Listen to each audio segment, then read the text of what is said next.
first and only fans here on this round of the everyone is in hate snakes, and this snake will end it here for the double kill point for Kyrie on the back of this fight. Cancel fight for the team.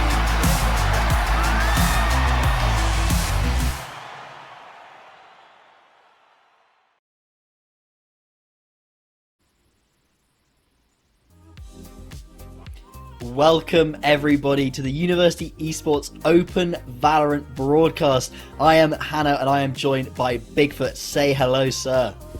Hello everybody, how's it going? How are you doing, Hannah? You alright? I am doing amazing. Yes, I'm glad to hear you are as well, Bigfoot. We are here to cast a best of 3 in Valorant, and we can reveal that the teams are going to be Bristol Bagres, I believe is the pronunciation. I'm no expert. Maybe you could try it, Bigfoot, see if you can get it better than me. But there you go, you can roll your R's. Already way more successful. Versus Korean Pop Superstars, which I believe is University of Sheffield. So Bristol versus Sheffield on the cards. Oh, Staffordshire. Sorry, I've just been corrected there. Staffordshire versus Bristol is on the cards for us today. And I believe as well that the winner of this best of 3, Bigfoot, will go on to claim at least 3rd place in this tournament. Of course, they'll be going on to the upper bracket final, but at worst, they could come 3rd, which does mean that they will have cash in hand at the end of this tournament. It's a pretty comfortable position to be in, to be honest, but they will be gunning for that 1st place, so they'll have to win round 2, moving forward to round 3, and then onwards after that to the finals. Bristol managed to knock down Kiel Krakens, and the Popstars knocked down X-Rated. Bristol won 13-8 and Popstars won 13-9, so they were quite close fights, you know, they weren't entirely one-sided. Bristol Bagers against Korean Popstars, where we're heading, and Bristol were one of the teams I was following in the past couple of weeks. I was just sneaking my way into a couple little lobbies, trying to see what these teams are up to these days. It's been a little while since I was involved in these leagues, and it was good to watch, to be honest. I saw a 20 bomb get dropped with an ace from slicing, so Bristol Bagers,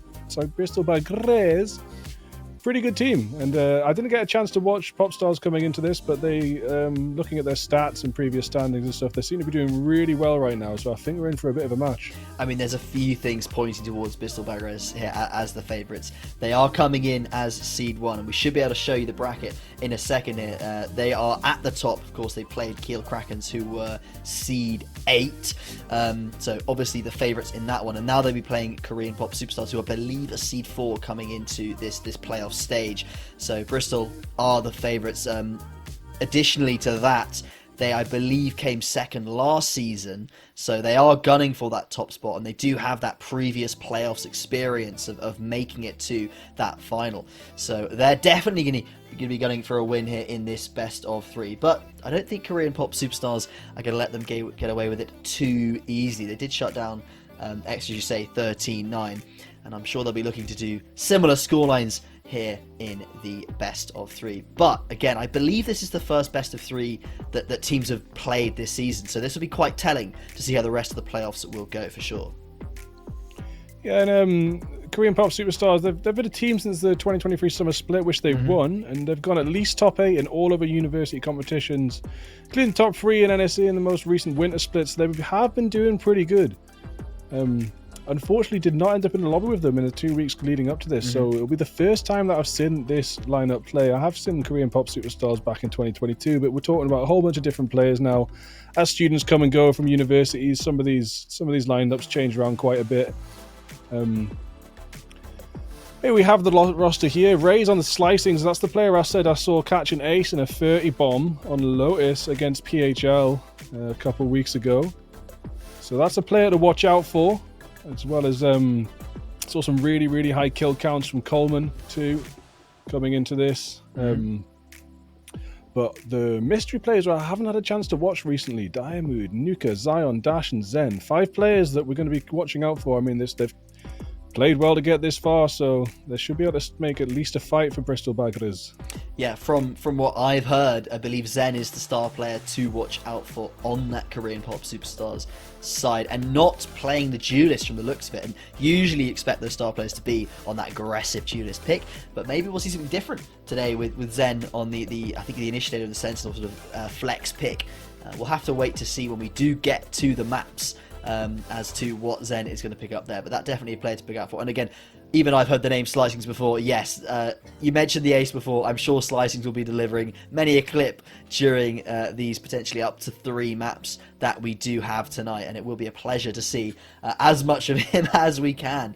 But yeah, it should be on for a good game, as you say, Bigfoot, and the loser of this game will be heading down to the lower bracket with an absolute very solid chance. I do think both these teams pretty high in the seeding and look to be performing quite well. Very good chance that they do come back up, maybe get into that lower bracket final, maybe head up to that upper bracket final, and potentially some kind of a rematch further down the line. But that's still a fair few weeks off, I would say. But I mean, I know you haven't seen much of Korean Pop Superstars, but you've seen a fair bit of Bristol Bagres.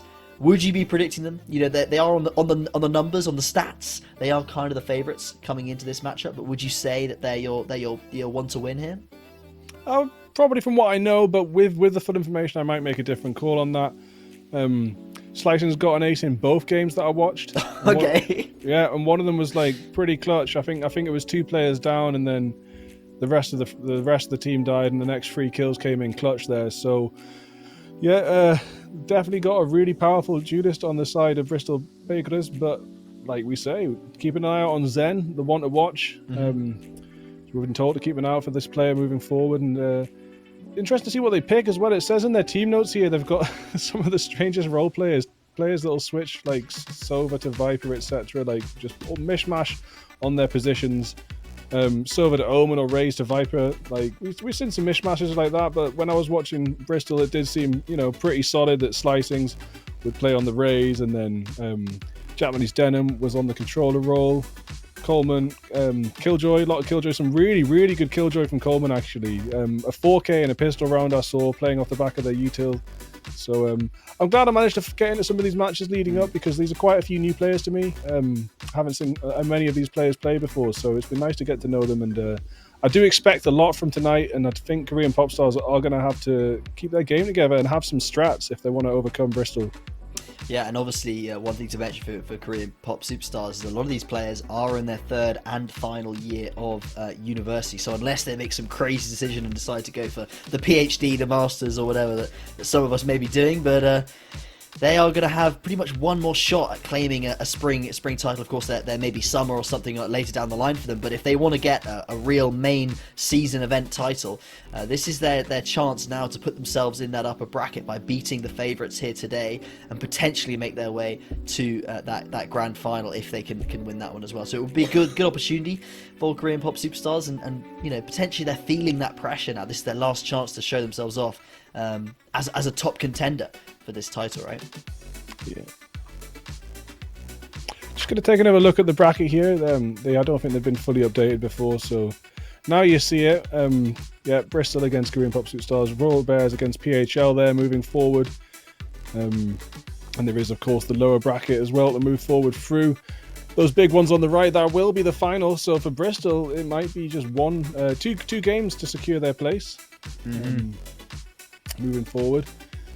And Royal Bears, another team I didn't get to watch, but PHL were looking really good until they came up against Bristol. So I saw PHL absolutely dominate Swansea 13-4 on Lotus, but then when they came up against Bristol, it was flipped back around.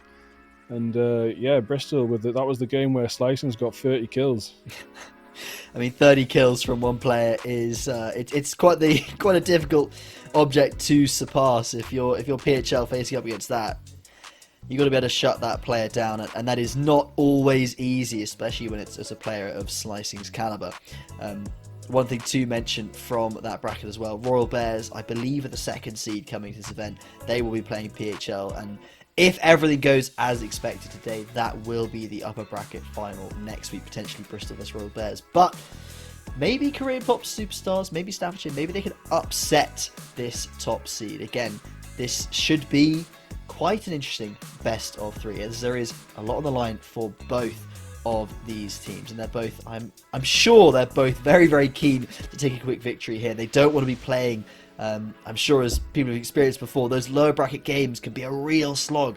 You suddenly have 4, 5 best of 3s to make that grand final compared to just 1 or 2 if you win here today. it's definitely a bit of a demotivator in the long run, is when you're knocked down to that lower bracket, especially early on from your first best of 3, can be quite rough going on through the next few weeks, where you've got to slog it out against all the other teams in that lower bracket. So there is definitely some good reasons to try and take a win here today and keep it up in that upper bracket. Yeah, and a lot on the line, like you're saying. Some of these players graduating from university. I will be myself, and I think you will be too. Same. The seasons are changing, and it would be very nice to get a first place trophy on the shelf before you pack university in, of course. A lot of these players will go on to living lives without competitive esports, I expect, in years to come. This might be the start of a long chapter, a long book for some of them. It might be the final in a chapter in a story for some of these players. So yeah, it's hopefully go out with a bit of a bang and secure this victory against Bristol Bakers. Might be a little bit of an upset, as you said, statistically coming into this. They do look a little bit more comfortable. They had 11 victories, 33 points means 11 wins coming into this. That's so many. 11 victories, that is pretty dominant. But we should be able to take a look at the vetoes for this upcoming game. Now let's have a chat about this. There's not going to be any Lotus here at Bigfoot, so there's not going to be any more of these 30 bombs from Slicings, but we do have Bind for map 1, Sunset for map 2, and Icebox, the last map, the decider if we need it, map 3. Yeah, I mean, they look pretty comfortable on Sunset as well. I didn't quite get up to 30, but Slicings did get that clutch ace. S1M had 17 kills, and we also had St. Woofling on 16. That was against Exeter, who only managed to get 4 points on the board. And even though you had Exeter's player X-Ray with 21 kills, same amount of Slicings, they only got 4 rounds on the board because Bristol were just so dominant on Sunset. Last time I watched them, haven't had a chance to see them on Bind this season, so it's nice that we get to go there. And Icebox as the third map is a little bit of an upset there, especially when it's looking like Breeze. You don't want to get that confused. But yeah, so obviously Bristol will be trying to secure this out in the first 2 rounds, and K-pop trying to keep them going a little bit longer. If not finishing out themselves in 2 rounds. But I think K-pop are going to bring something interesting to the table here, and we probably will see full 3 maps today. I am excited, certainly, to see that map 2, Sunset. Not a map I've got to see a lot of over the last few months, so I'm very keen to see how the university teams do play it, and then always keen to see Icebox. I don't know, it's one of my favourites. Obviously, the core 3 from back in the day in the beta are definitely up there, but Icebox, really, really fun map for me. And when it was out of the competitive pool, I was a bit upset, not getting to see that map and see the rotations. And I've got so many fond memories of watching teams like that infamous Fnatic run last year, where they flipped it around at the last moment and pulled off an incredible comeback. Only possible on a map like Icebox. Obviously, we might be able to see that if we get to map 3 here today, but that could be a long way off. We've got 2 big maps to get through first, of course, Bind and Sunset. Bind, definitely a classic of the map pool, and one that I think I've seen it as one of the most played maps of every single university season that I've commented. It's just so popular in the top teams, and hopefully we'll see a good game here on Bind, as I imagine both teams are ready for it. It'll be a weird team that doesn't have a setup, or at least aren't comfortable on Bind, right? Yeah, of course. It's an absolute staple of the map pool. Very, very good map for a player like Slicings to pull out the Rays. Used to see a lot of Sky, but with Sky's recent nerfs, that might have changed a little bit. But I did see Cataclysm playing Sky a couple of weeks ago, getting some good headshots with the Classic in there, but only 9 kills by the end of it, and statistically we have seen Sky's pick win rate go down a lot, so it might not be used too much tonight, but of course the meta on Bind is pretty solid. It's been set quite high in Tier 1, but the Tier 1 meta is a little bit different to University meta, where we often see Viper Omen mixes. We sometimes just see the single controller in the University teams, maybe the Brimstone, maybe just the Viper, and rarely, sometimes even just the Omen. But seeing the Tier 1 meta bleed down to University doesn't always happen. We have a little bit of our own meta going on here, and I'm actually very curious to see what the controller situation will be in these agent picks. Yeah, I'm actually quite interested to see what Zen does decide to pick up in this Agent Fix. We've already seen that little bit of information saying that that player could play a variety of different things. So hopefully we can hop into Agent Select in just a few moments and start to see what these players are going to lock in. Straight away, Bigfoot Slicings looking to hover that raise. It's already locked in. No surprise there. The star player for Bristol Bagres on the duelist straight away. Zen as well for the Korean Pop Superstars. The other star player we'll look out for, also on the raise. And the controller situation is just singular Brimstones. That is interesting. No Viper Walls at all. No Omens. Viper, no, sorry, Japanese Demon missed. Japanese Demon, I take it back. So, Brim Viper, very, very interesting. Very interesting. Yes, and of course, on the opposite side, that means they've got a little bit more in the way of utility outside of those smokes. We've got the Cypher for the site plays. We've got the Raze and the Jet, the double duelist on this side. Bristol Bagres do not have that offensive capability at this time. And Korean have picked up the Sky. Now, the nerfs to the Sky flashes were pretty significant. The lack of regeneration is very, very damaging for that agent. I think it has a lot less flexibility, especially towards the end of rounds. You just suddenly you don't have any flashes left if you've not been conservative with them. So something to watch out for to see how they play that. Does look like it's going to be a pretty solid B push here. Bristol Big is holding down long, trying to. That's one flash, like you said. It's not charging. It's already gone. The Dog's here just hovering around on the edge. It's going to jump down and get a good connect there. So it's actually going to force players back from B long. Korean Pop Stars, their first attack has been thrown back in their face as they make this rotation now. Does look like the spike's still heading towards Hooker. Yeah, they have got that Viper Wall up across Hookah and Long in case this B-Pop does come out, but it looks like they're leading a few players over towards A. That is where the Cypher tripwires are, and if they try and go for some sort of fake before going back through that teleporter, they will get caught out potentially by that tripwire. I'm not sure if it's going left to right or up to down at the moment. But no, it looks like it's going to be a straight B hit, and from the sound, from the looks of things, there are 3 players here ready to defend. It's all going to be on if they can find these entries and trade out effectively. They do have the numbers. Do they have the utility as well? I mean, Hooker Flood is a solid tactic these days in the meta, but you actually do have to flood. You can't trickle in. It's got to be an explosion. And right now, when half the team enters and a couple players stay inside, it's not going to go too well. And there we have it. Slicing's finishing off through the wall to take down Diamuid, and Bristol Bay could only lose 1 player in this first round. They certainly do, and they're going to be quite happy with that result. On the defensive side, on these second rounds, they can now afford, they have the shields left over from the first, they can buy up these SMGs, they can start to think about how they're going to play the second round with a bit of range. We do see that Zen opting potentially to buy a Stinger there. That could be interesting. With those blast packs, they can make a lot of progress up towards that A short position.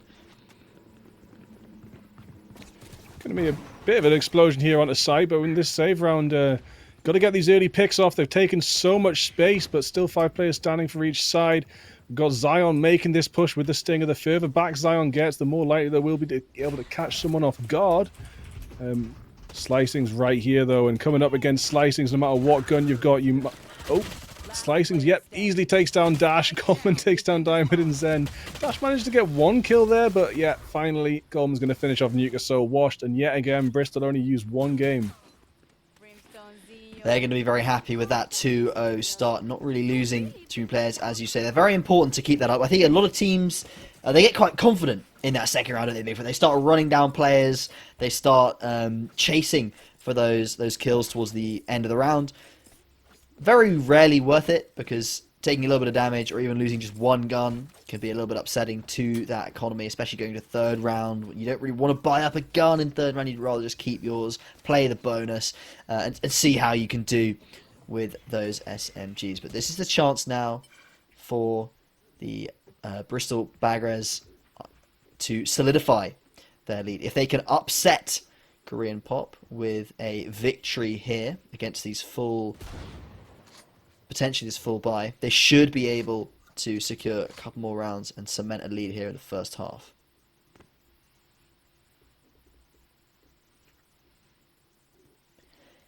A little bit of a miss there with the Outlaw, but a solid weapon in this added to the weapon pool. Really good to see an extra sniper rifle in the games. Changed the meta a little bit, especially in these sort of half buy rounds. Looks like the push did go towards Hooker there, but there we have it. Slicings with the Outlaw. Zion with the Sheriff going to try and catch a headshot back, but not sticking around long enough in there. Unfortunately, going to miss the opportunity to trade out Slicings. Dash does have the Sheriff in hand, and this could do a lot of damage if they can land the shots. Wolfing, though, in the middle of that smoke, might be able to pop out here and find some kills. Denim's found one. Denim's found a second. Spamming through the smoke is... Saint Wolfing has found the other one, but Denim secures the third, and Bristol Bagres not losing a single player versus Korean Pop there and secure their bonus pretty much for free there, Bigfoot. That is a little bit of an alarming sight. Yeah, and it looks like they might just be bonusing yet again, so their economy is going to be through the roof, but... Yeah, I believe Korean, I think they might have forced the second round, because third round they did not have that buy out that I was expecting. So no, here in fourth round they've got those Vandals, they've got the guns in hand, and they'll be ready to fight off these SMGs. But if Bristol can pull it off again, Bigfoot, that would be an alarming sight. So we've really got to hope here that Korean can find something, and this push is exactly what they don't want to see. Slicing's trying to get in there straight away and find a fight.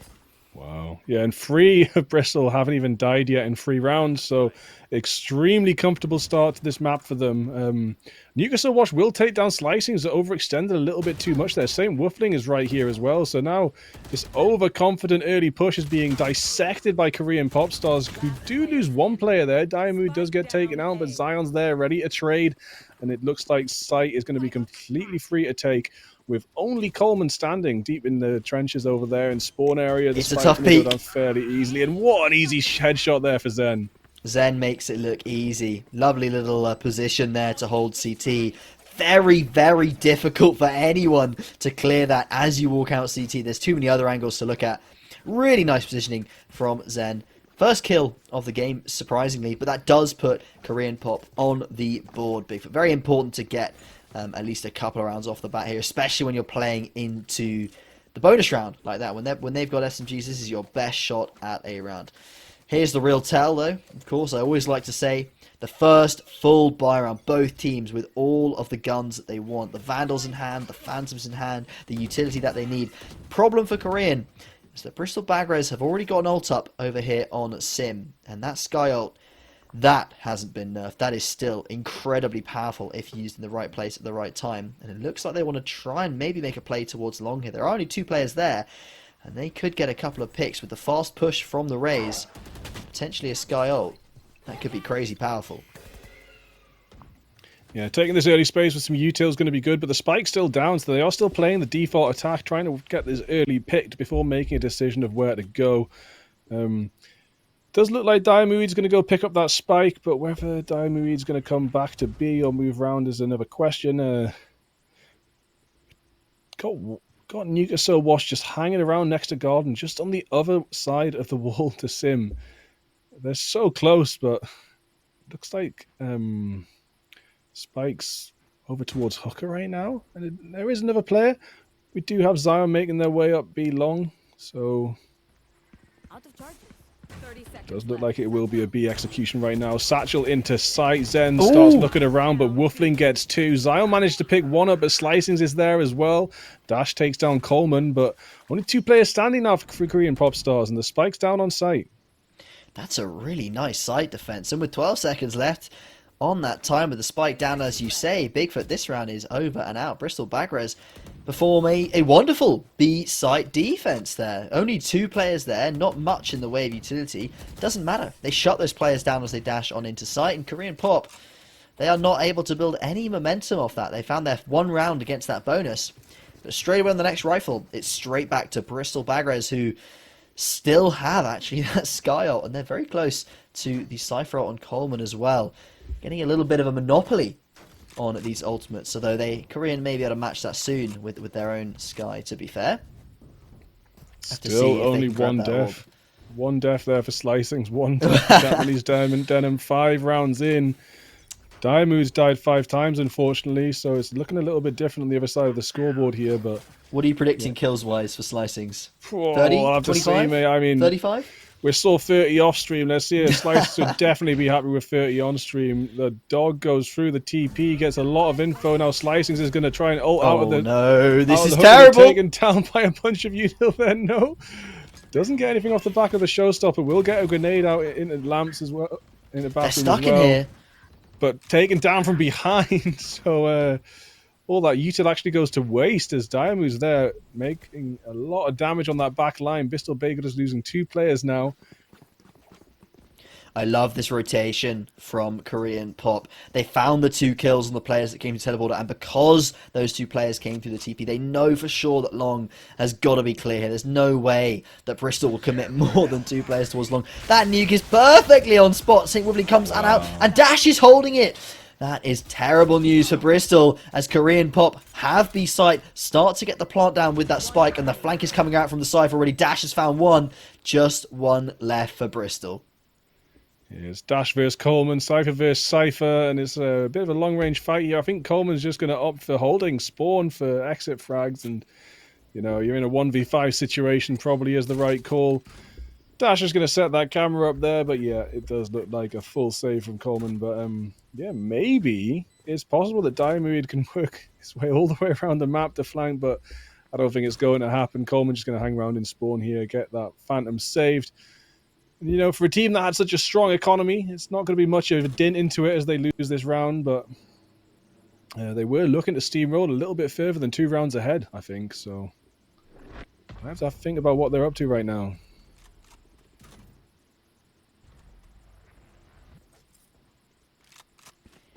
Well, another one for Korean Pop. Going to be happy, get 2 on the board.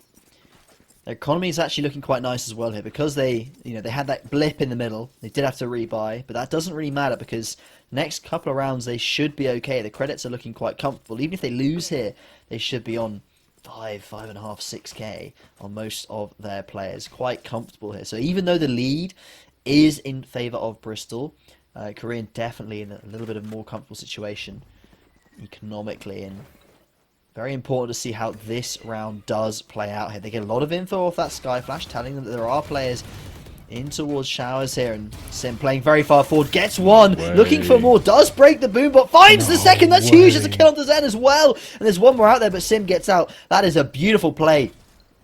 Yeah, you would actually expect Bristol to maybe be punished for these overextensions, but they're working out so well for them when they get headshots like that. Dash making a move onto site now as well, but they're definitely aware that it's happening. Making their way past the snake bite. He's going to get past his cages as well. Japanese Denim hanging around inside hook is actually going to take this rotation around, coming off the back of B Long. Might be able to find Daimuid here. They're worried about the push back down from Long. Who's going to see first peek as advantage as Daimuid's looking hard around that corner. Doesn't expect Japanese Denim to have taken such a long route and maneuver around the map. Oh, I don't think Dash... Maybe he did catch the back of him there. Denim is down and put into a 2v3 here. Denim maybe should have been a little bit more aware that there could have been a second player up towards Long. This spike now has an open avenue towards its A site, and Bristol do not know the location of Sky here, so they've got to be careful, and they can't just run in. They've got to clear out CT, they've got to clear out Heaven, and that gives Korean space to go for these plants. Once they hear the spike go down, though, they will be starting to charge in.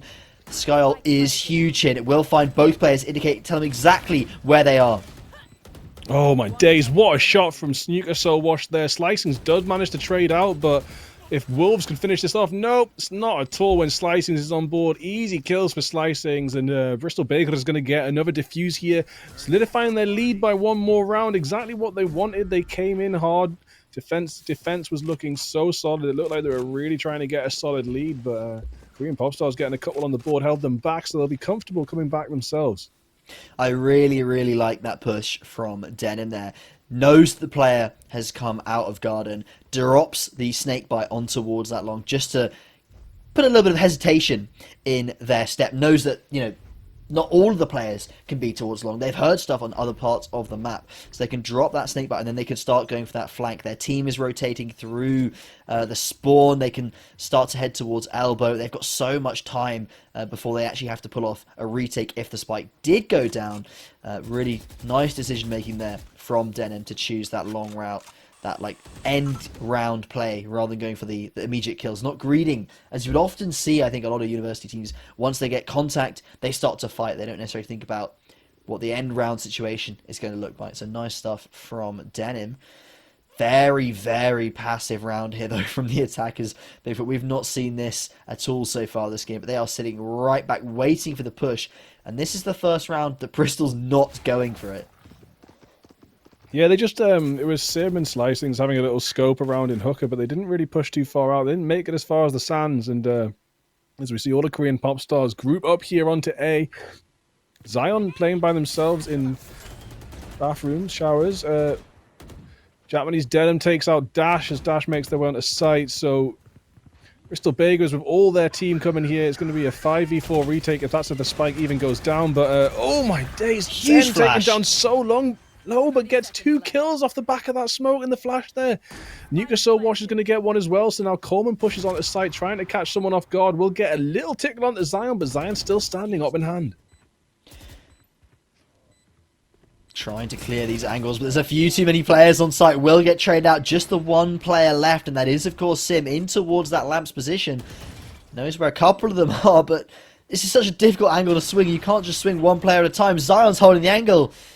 And Korean make a little bit of a comeback here as they get 2-3. Really, really nice play though from Sky and Zen there. Going with the flash straight into the blast pack to hop past the Viper's aim. Get into that back corner. Delivers 2 kills to their team. Delivering that A site into their hands. And that's the kind of rounds that we need to see from Korean Pop a little bit more. And perhaps they're going to adopt this slow strategy a bit more. They're playing a kind of default. They're playing safe. They're playing back. They're holding the angles, waiting for Bristol to push in. Yes, last round, Bristol didn't really push much at all. It's not to say they won't this round, as we already see a flash out towards long. Info gathered. And Sim going to jiggle it for a bit here just to see how many players are going to start to make presence towards A. They are actually going to smoke long and hold it. Slicings grabbing the orb. That has delivered. Yeah, there's a lot of pressure here between who takes this B long right now. I mean, it seems like Bristol Bagers are pretty keen to keep hold of the control. But of course, if they just had the op where Zen was there, they might have got a free kill. But the op's still moving forward. It's going to start to clear out sight. But Bristol are aware of these sight lines and they're staying out of those lines. And I think the Boombot getting shot by Sim does give Sim's location away. Zen here with the showstopper will actually shoot straight into the smoke. Take down Slicings. Dash and Zen get another one. So it's looking pretty good for this side take. But Coleman striking back. But not before Dash and Zen finish out the final kill, going to Zen with a grenade on a from beyond the grave. gets felled there, but lovely entries from Zen. I have to say, Big Foot, we're talking about Slicing's impact so far. Yes, Zen has less kills, but so far when they have found those 6 kills, 4 of them have been on these entries towards the back of that A site and then entering in through garden on B there, both times finding 2 kills and opening up that site pretty convincingly for the rest of their team. Yeah, right now we see Bristol a save round, so something we haven't really seen so far. They're getting pushed onto the back foot here a little bit, but Sheriff in hand, Slicings is on the front foot, trying to move forward, trying to get an early headshot and an early pick, maybe even pick up a gun, but will get taken down by Diamood. Japanese Denim gets one with the stinger, but traded by Nuclear Wash, and then Woofling with the Sheriff.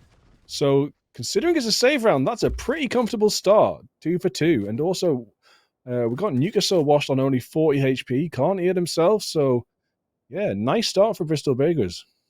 Korean Pop have to think here, because if they do decide to walk towards B, they don't know A, where this cipher is, and B, they would also be giving up these rifles that are on the ground around A short now for these A players to take and then rotate straight through that teleporter to B.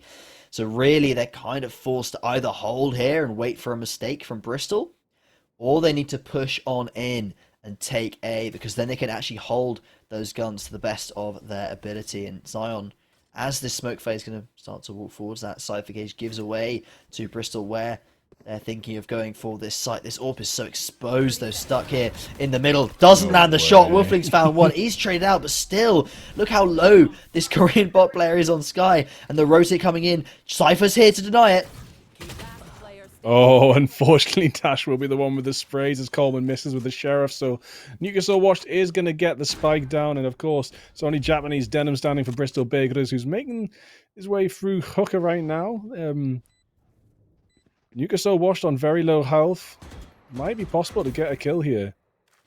There is a Viper ult available as well. If they do want to drop it on the site, try and give themselves a little bit of advantage. But the time is ticking down. That's the problem here.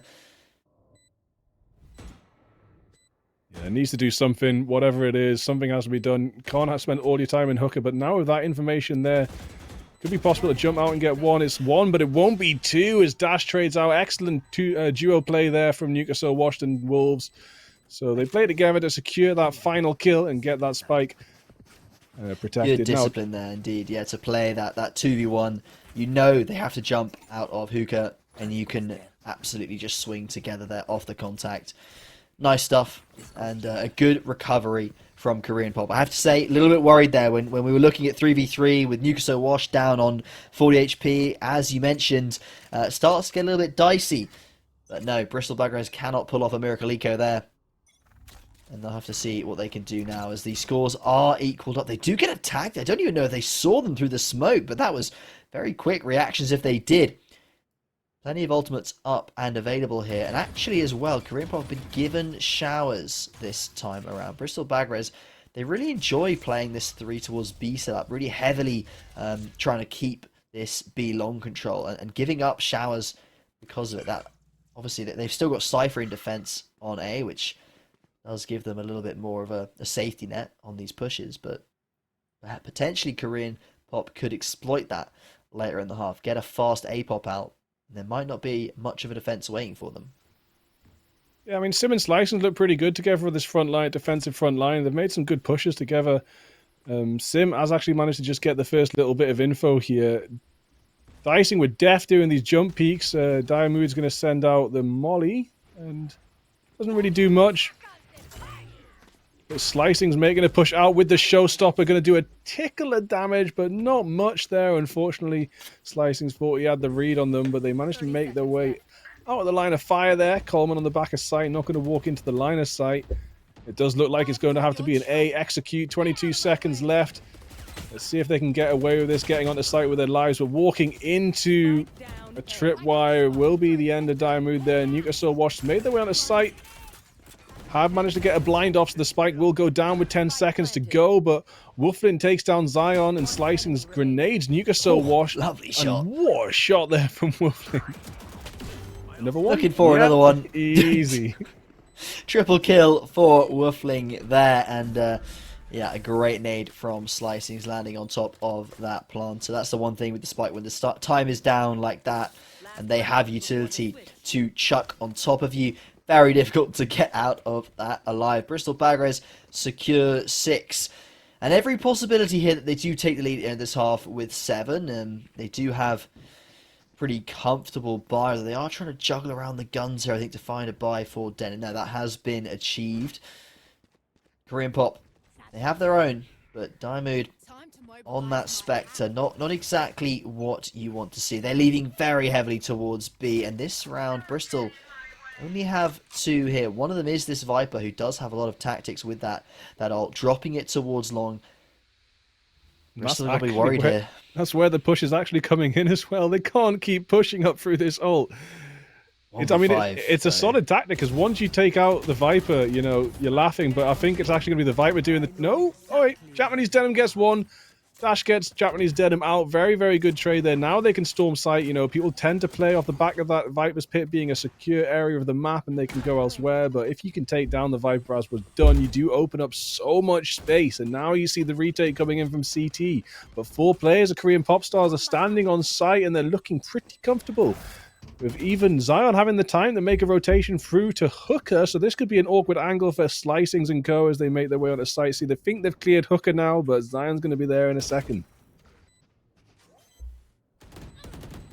They do have their flank being held by Cypher, but there's still so much to clear out and only one player left. Slicings will fall.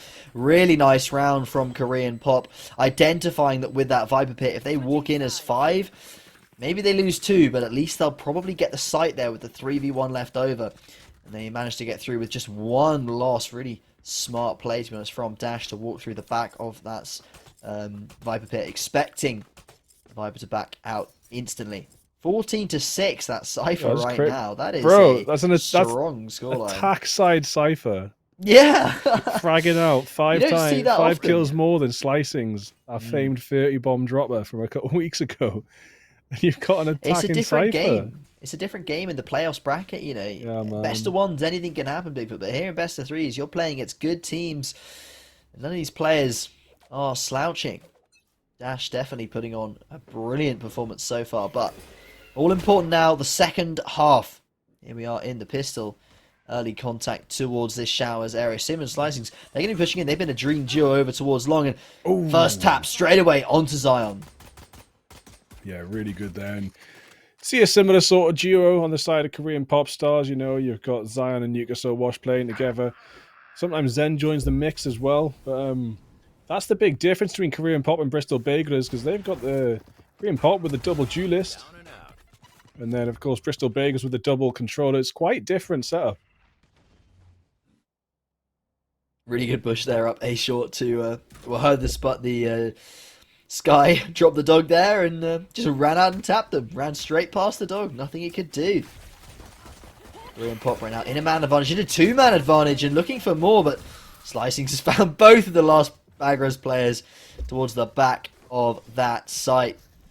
Korean Pop looking strong so far. Yes, sorry, no, that's Bristol Bagras, I believe. I think the nameplates may have swapped around, maybe confused. Slicings is on Bristol Bagras, no? So that should be Bristol Bagras 7-6 up right now.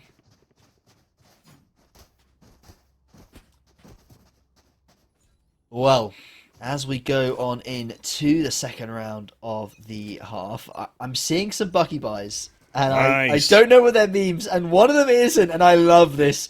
Bigfoot, I cannot wait to see where this goes and what it tries to do. Diamond desperately trying to shoot that, but it cannot. Has to get some assistance by Zion there on site. There we go. Names are fixed. Apologies for my mistake there as well, but we move. Right now, it looks like the solid triple smoke's going to go down on the A site, clearing out so much of sight. Here's a As shorty. you can see, Korean Pop Stars in spawn. Wolves dash there with the shorty, trying to get a kill, but will be sprayed down with the Spectre from Sim. And yeah, so much control taken now by Bristol as Korean Pop Stars are spread out across the map. Not really sure what they're going to do here. Just look at the control that Bristol has. So they've got Showers, they've got all of the site, they've actually got towards Lamps and back towards A short as well. The retake angles are pretty sparse here for Korean Pop, who are going to run through. I think what they're going to try and do is get Zen out here with the Bucky and just look for some exit kills, because they can farm the cash up with that Bucky. And it's not like a retake is going to make anything happen here, so they're going to look for the exits from these A players, and this could be very successful if timed right. This could be hilarious. Zion gets one. They're going through the teleporter, and I don't think there's anything they can do. Is Zen just going to die? Yeah. Goes for the death to get that extra cash in the bank. See, there's no need to exit off-site through CT or T side when you've got a teleporter to a safe little... a safe. It's like a banking vault, isn't it? Once you teleport through there, there's not really much anyone can do. They can chuck a grenade in, but as you saw, Zion came pushing through with the classic and just got sprayed down instantly. But now we do have Korean Pop Stars getting their buys on the board. 4 Spectres there from Bristol Bagers and Bulldogs. So with those full armors, I wouldn't be surprised to see them pull something off, but definitely a slight disadvantage. Certainly the molly early off from Korean just to keep control of Showers for a little bit longer. They can obviously hear that audio cue with Sim burning, I think, for a tiny portion of damage. That means Diamond gets a little bit antsy on those angles. Denim has got very, very far up here towards A, but we're seeing a very passive round, like what we saw, I think it was round 5, round 6 from Korean Pop, when they played it very, very slow. Bristol doing the same thing. They have walked into Showers with 2, now they're going to back on off spike all the way back towards the spawn, but Coleman falling towards the long, not the ideal start right now. And it looks as if a regroup's going to come out towards A. There may be an execute in towards Lamps, just looking at Denim's wall right now. Korean, they're starting to read this. They do now have 3 stacked here towards A. Going to be an interesting execute. Slicings here needs to get this kill, but will be taken down by Diamuid. So unfortunately, especially as Diamuid gets Chapman, he's Denim as well. And same Woofling. It's looking absolutely dire for Bristol Bay because they do get 1 kill there. Sim with a Spectre. I mean, I thought with 4 Spectres in hand stacked together, they might be able to do a little bit more than that. But now Sim with just 16 HP, going to try and catch 1 player off guard. Probably going to be the best they can hope for. Not much going to come out of this round, and Korean should be able to get 7. And well, they're going to be quite comfortable with that. 4 players alive at the end of that round, starting to build up something here on this defense, or potentially able to build up something. I won't say that off 1 round they've necessarily built anything yet, but they can get some momentum here if they can just win this round coming up. That is, of course, round number 16. If they can win this, that puts Bristol on the back foot. They won't have the economy to buy at 8-8, so we should see a Korean lead. If they can win this one here, they should get the next one and start to take charge of this game, of this map that they've been a little bit behind on pretty much throughout the last 15 or so rounds. Would be an opportunity for them to take the lead, set the pace, see what they can make. Oh, this is bold from Diamuid. On the right timing, this could be huge. But I think both these players have their guns out. But no, Slicings comes bursting out. Does manage to take Zenal, but Diamuid keeps on pushing, taking Slicings there. So they got us down to 3 players. Very, very interesting play from the pop stars there. I really like it though, coming straight through that teleporter outside of B long with the dog and teleporting straight on through helps so much with that player that's walked into that shower smoke. And of course, because of how the smokes work, you can see inside the smokes. There's no chance of anyone walking past you. You've got a lot of security in that play. There's very little chance of that going wrong unless you really do mistime it. And they've clearly done it before. They've clearly worked out their timing because that was perfect. Oh, we saw the util. It was a clear read what the plan was, but even with 2 players sidestepping out, they managed to, just keep pushing. Korean pop stars now, completely relying on what Dash can do here. Dash stuck inside Hooker behind a smoke as well, with 3 players on site. It's not looking good, is it? It's a rough retake, I've got to say. 1v3 from this kind of position. Oh, not going to be doable as Bristol. Not at all. Go back up to a 2-round lead. And really nice play from them there, holding on to that B site very well. You know, once they get into that after plant there, it's pretty much all over. They know exactly where they're going to be playing, how they're going to be trading out for players coming towards Hookah. I mean, it's so difficult to retake from that angle. It is so difficult because the moment you make any kind of noise, all 3 of those Bristol players are swinging you, and I don't think anyone can win that duel. Does look, does Bristol want to change it up a bit here? They've been playing a bit safe the last few rounds, but now they want to start to head 4 towards B long, just leaving the Cypher to hold their back. They will be discovered by Nuka's flash, but does Nuka know how many players are up this long position? There are 4 real close. There's only 2 players on B right now. This could be terrible. Oh, we do see a pretty fast execute here. Zion will go down. Zion tried to get away from Hooker to the back of site, but was spied when they dashed across, so did actually take some unnecessary damage there. Maybe holding down Hooker a little bit longer would have worked well, but the Sim pushes onto site, getting 2 easy headshots now to take control of that back corridor. And yeah, we just have Zen standing in spawn. Bristol, Bargrays. We got the official pronunciation through now as well. It's Bargrays. Bargrays. Bargrays. That sounds a lot more realistic. Bagrez sounded I don't know, like fish? you were reviving a bag. I don't know. It didn't seem right. I don't know. Bargrays. Thank you very much, whoever has pointed that out to us. Now, I do want to say here, Bigfoot, that this is a pretty significant lead now for Bristol, coming towards the potential end of map 1 with a full buy as well, playing into potentially the third last round of the game if it goes to plan for Bristol here. We need to see something from Korean Pop soon to re-establish themselves in this game, because so far this is risky, and that's not the play. Slicing gets a pick, first pick for the round. And it's all on this op now to defend A, and the smokes are perfect. It is impossible. Yeah, so hard to hold up a not once. Oh, and there goes the showstopper from the long range. And it will take down Zion, who had that op on the corner of sight, locked up behind those smokes. Sim does take down Nuka, but it's on Zen to keep on trading. It's going to have to be a 5 HP clutch ace for this round to go over to Korean Pop Stars. Does look like Bristol Bargrays are going to be pretty comfortable here as they move forward to 11 points. 11 points, yeah, very, very close to that match point themselves. Of course, I believe this is Bristol Bargrays. It's their map choice, their map pick, of course, in the best of 3. So we are expecting them to pull off a win here. I would say, just based purely off the numbers.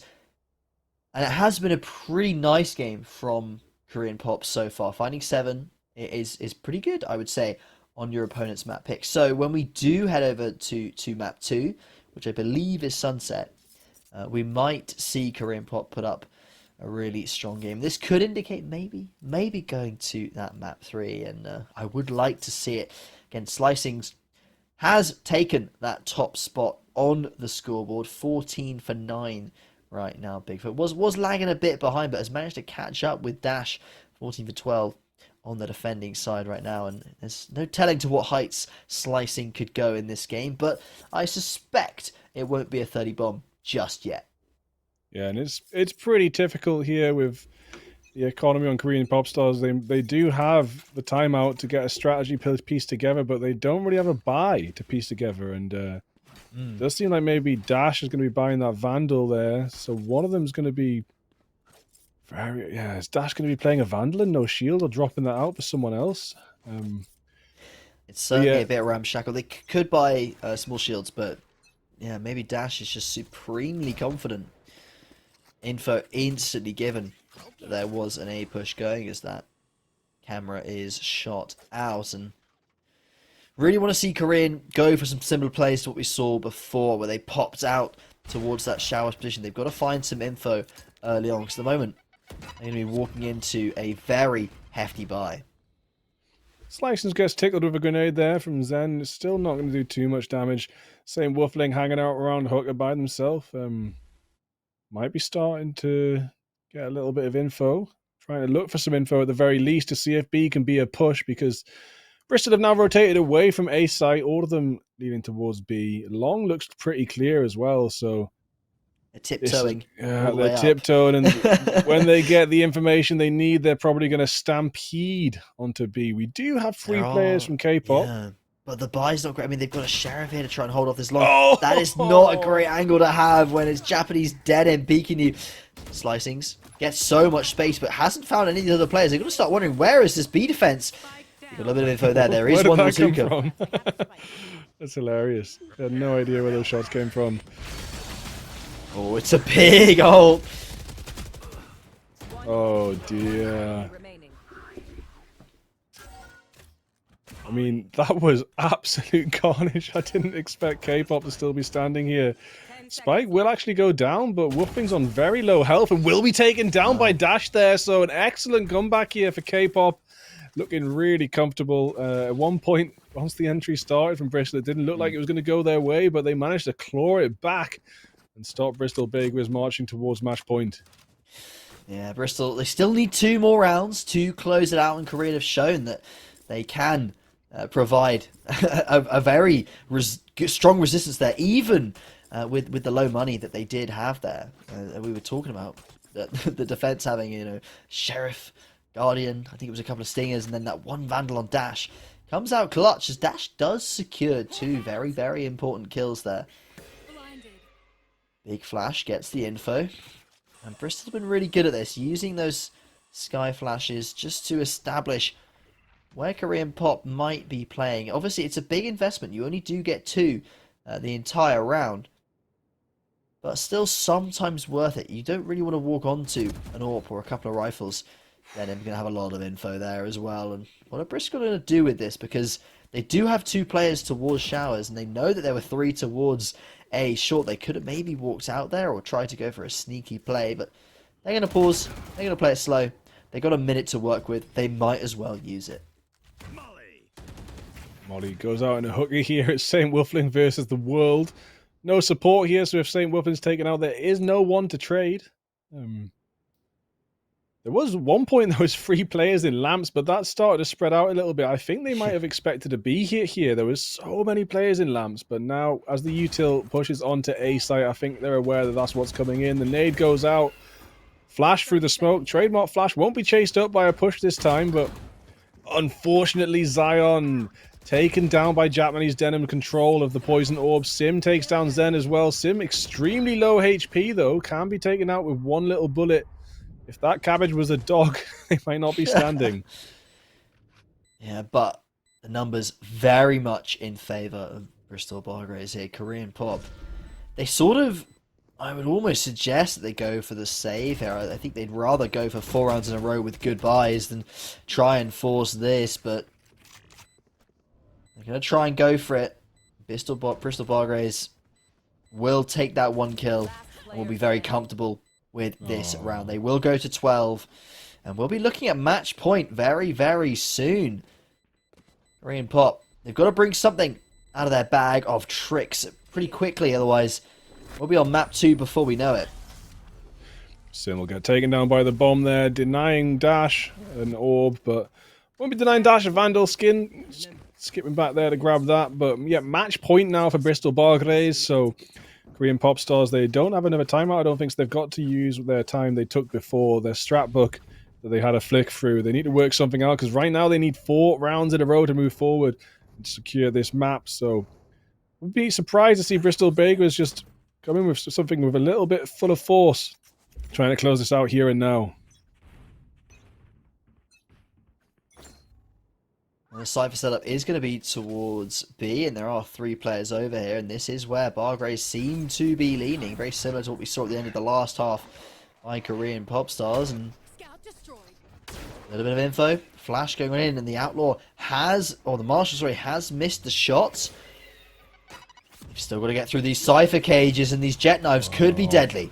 So much util getting sent into the backside there, but yeah, if something can come off the back of those jet knives, going to be pretty comfortable. And sidestepping there, Zion tries to get something, but will be sprayed down by slicings whilst Japanese Denim takes down Nuka Wash. At least Wolves is here in hooker to trade someone out. Could actually try and take down Coleman and will get the headshot. So Wolves working from hooker here with 2 players coming in from CT. Got a lot to answer for. Diamood there with the amazing molly on a Japanese Denim, turning this round into a 3v2. That molly might have secured it, but slicings will take down Diamood. Zen with the stinger, and Wolves going to jump out a hooker and finish it off. What a great retake from Korean Pop. I was thinking for sure there we're going to the next map with how quickly Bristol Bargrays were able to shut down that site defense. I mean, they had lovely tracking from slicings through the wall to find that jet, but then Korean Pop with a beautiful molly lineup by Diamond, as you pointed out, landing and shutting down that spike planter. Pivotal in allowing that retake, giving them the numbers advantage. Very nice stuff from Korean Pop, and hopefully that can continue. They need 3 more rounds in a row to keep the dream alive here on map 1.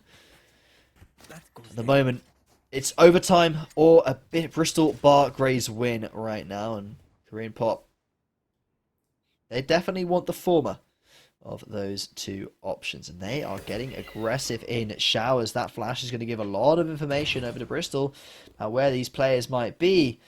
But are they aware of how far Diamond... Yeah, they went for the exact same play again. This is beautiful.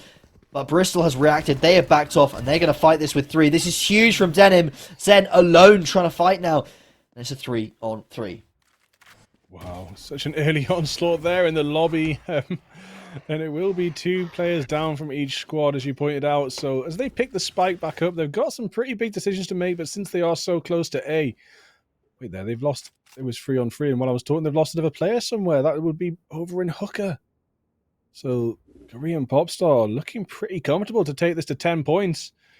It's huge advantage in this round, but if Coleman or Sim just get one kill here, maybe onto Zen, then things will start switching around. But Spike is going down. Information has been passed around. Maybe waiting for Dash to get here before making too much of a push, but there is still two solid players here if they do want to push off from this point. Position is a tough one to play in for Sky. Could get spammed at any moment by Nuka, but not clearing it just yet. They're going to decide to go into lamps together. And Coleman's found one, looking for the second finds. That's huge for Bristol Baggers. They've been able to close. They've closed out the map in less than 2 seconds. All 3 kills come raining in from Bristol Bargrays and Korean Popstars. It's a rough one for them. I think they almost had the comeback on hand, but just a little bit of an unlucky nature in that lamp swing. That execution on that retake was not quite perfect.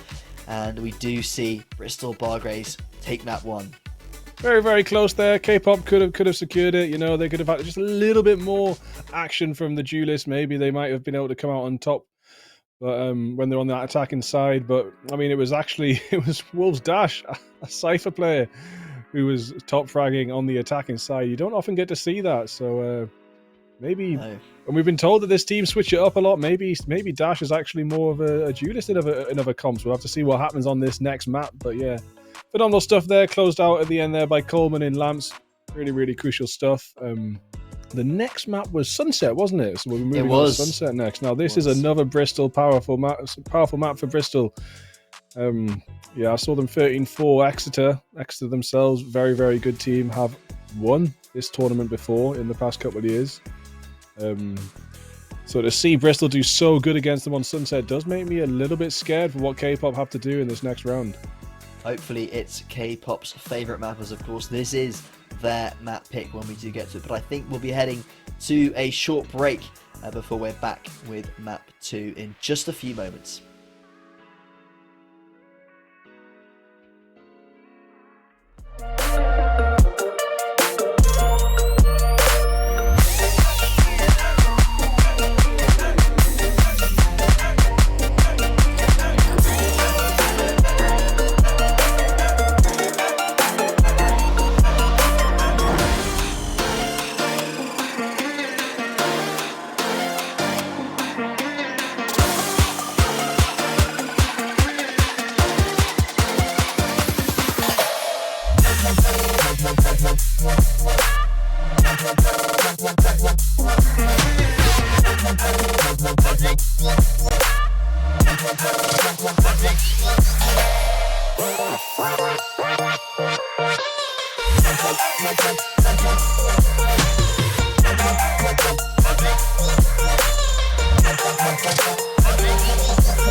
their map. Super with the first and only fans. Moving on to this round of the everyone, if you hate snakes, then this snake will end it here for the double kill point from Kyrie on the back side of his fight. Cancels fast forward and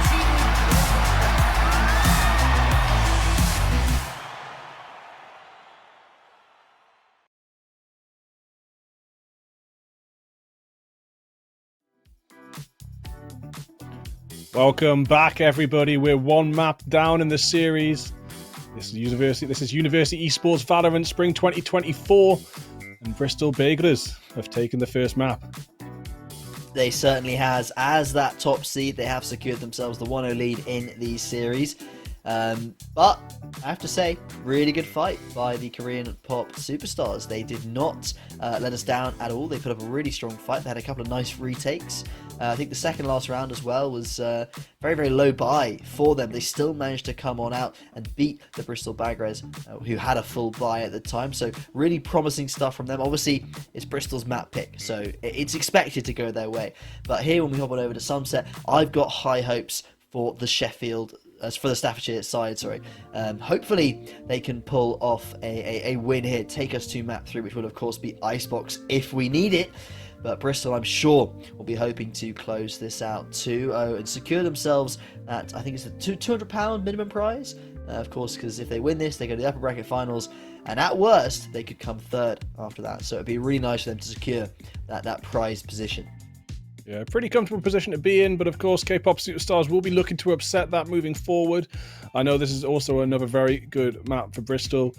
I've seen them 13-4 Exeter on this, Exeter being a team that have won this entire tournament before historically, so Bristol looking so fresh this year. Yeah, it was interesting to see Slicings, one of our top players, out-fragged by Dash on the Cypher. So moving forward to Sunset, I won't be surprised to see Dash and Coleman also stick on that Cypher. I think we might see Zen and Slicing stick on that Razor is potential. I mean, Razor's a really there's a good player, good agent for this map. You can just get straight onto site. And of course, probably see Gecko come out, so maybe see Sky switched up for the Gecko, that wingman plant being very useful on this site, on this map as well. Yeah, certainly, and I'm very interested to see how they do change up those controllers. We did see double controller, of course, last game, one of the sides, and single controller for the other. And that Viper, it was relatively effective. I'd like to say, they both had the brimstones, but I think the Viper was quite strong in places. That Viper pit towards long gives me sort of flashbacks there. You're one player defending all of B on bind against 5 players walking up that long position. It's a tough position to be in, and even getting one there is fair enough. But we are heading on in to map 2, Sunset. We are here. As we take a look at some of the lock-ins, you're very correct, Bigfoot. We do see that Sky swapped out for that Gecko as expected. We see both of the Razors being picked up by those players again. Zion still on the Jet, Dash on the Cypher, and it's the Omen coming out for Diamond. He was, of course, on the Brim last game. He's going to be on the Omen, and Woofling, the other Brimstone, going to be on the Omen. I love this Fade coming out from Sim, so no Gecko so far for Bristol. Looks like they're going to be going with the Breach and the Fade for their util. Interesting, yeah. No, I mean, I think Geckos became a solid staple of Sunset, but it's doesn't have to be used. Breach, of course, is really, really good on this map as well. There's a lot of places where his util can be lined up in a way that other agents' util can't. Through certain walls onto that A-site lobby. There's that big line when you're stood on A-site. You can actually stun all of that lobby corridor. It's yeah, some pretty good nifty things you can do, but of course you're so close to B-site that the Gecko plant can be so useful. If you can just clear out market angle, you can guarantee your plant there with the wingman. So yeah, it's going to be an interesting competition between these two comps, and we'll see how Gecko versus no Gecko does line up. But of course it's actually Bristol on the attacking side first, so they're going to be trying to get an early lead and dominate here, getting onto this site quickly, but looks like it's going to be a mid push to start with, so this can always go very interesting. I'm a really, really big fan of Sunset. I've only played a little bit of it and cast even less, but of what I've seen, I've really enjoyed this map, this approach in mid and the flank around available that is over towards A. But straight away we see Korean Pop with the opening pick of the map. That's onto Slicings. Now, we were talking about Zen having a little bit of a quiet game back on Bind, but again, not their comfortable map, not their map pick. So we're hoping here we can see this duelist go absolutely ham, as they've already knocked down their opposite number in the form of Slicings, and I'm sure there's much more to come. Sim making their way on the site. Does actually get spied by the camera here. Dash knows where they're coming from. But Leah doesn't get any info apart from getting shot down, so they know one player is on site. Daimu is going to back up behind the box.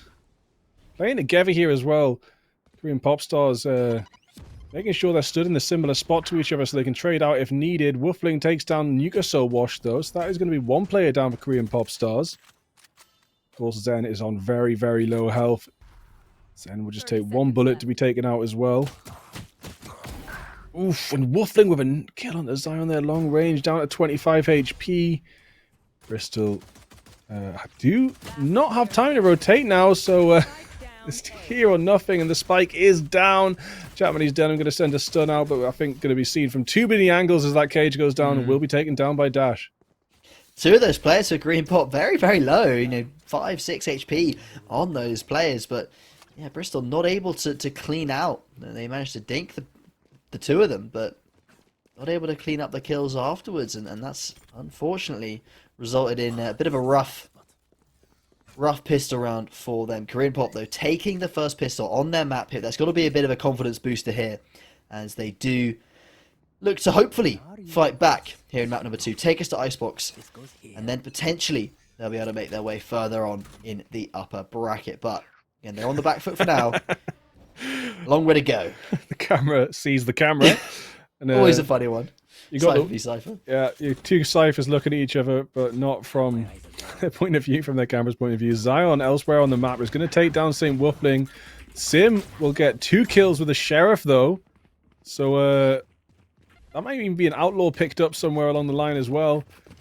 But yeah, these 2 kills from Sim are going to be absolutely crucial as they move their way on the site. They're going to get the spike down even, so in this eco round, they're off to a good start, but can they keep it going as 3 players from K-Pop try and do the retake, make that easy kill there for Diamui, but not so easy actually as Diamui gets taken down to half health, but Sim holding the angle with the Sheriff.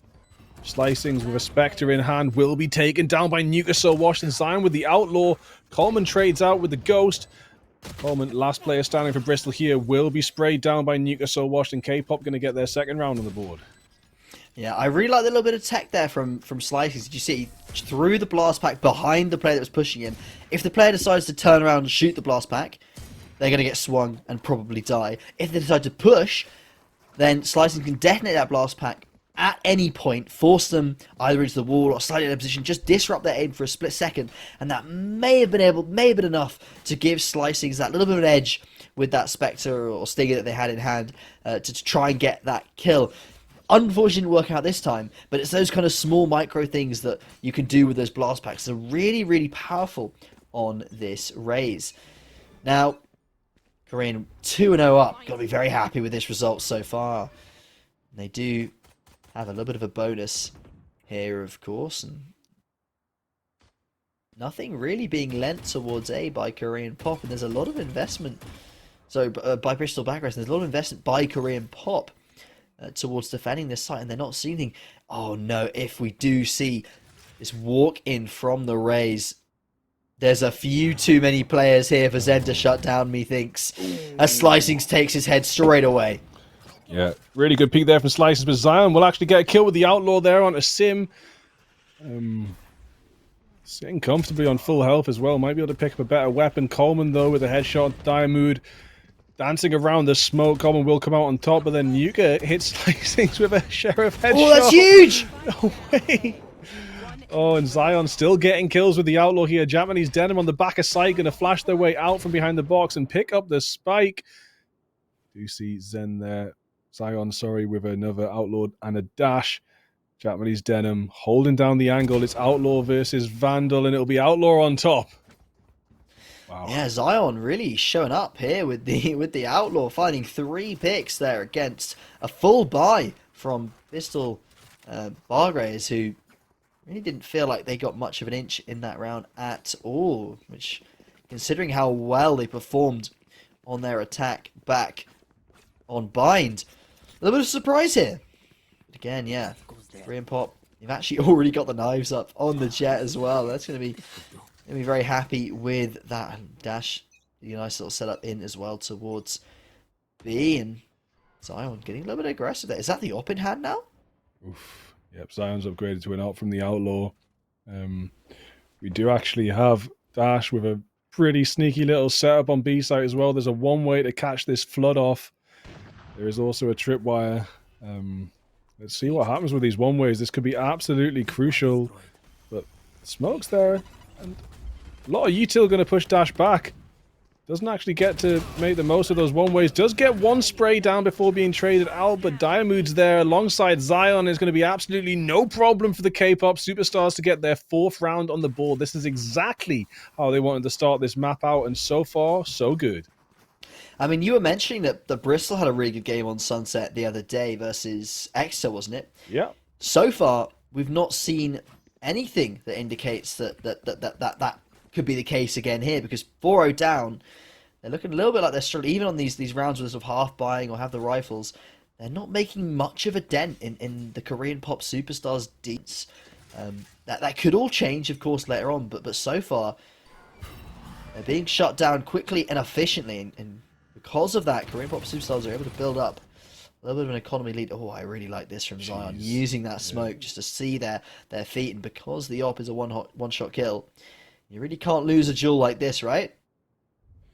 No, and Zion's taking so much space here. No one's going to expect an op to be right here. You know, you might expect the op to be in mid, but it's going to be there, and it's going to take down Sim. Just when Bristol thought they might have had some sort of advantage and some sort of surprise on the A site, they did not expect Zion to be so far forward there with the op. Losing one player moving forward is going to be tricky to come off the back. Losing 2 players now as Coleman's taken down on the flank by Dash. And yeah, now with 3 players standing, trying to get the spike down against a full stack of the K-pop Superstars, it's just going to get trickier and trickier as this clock mode goes down. Bit of a slow mid round here, but Diamoid and Slicing's just to walk into each other there, and as seems to be the case so often, Slicing comes on top in these 1v1s. But still got a ways to go before Bristol can secure their first round in this half. They're at a man disadvantage, and Wuffling isn't finding the kills like that, and Zen's just picking off Slicings for free. Bristol look a little lost here.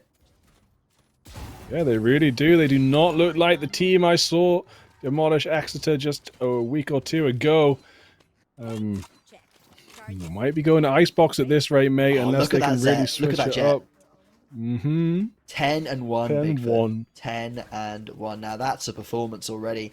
5 rounds in, getting 2 kills a round since the beginning. Really, really strong start. And I'm trying to think of what I want Bristol to do here to try and find a round. That they've got a few ults on hand, but they just don't have the economy right now to buy. They're getting the Sheriffs and the Stingers out, but it does look as though it's going to be 6 in a row for Korean Pop, and that is hard to come back from.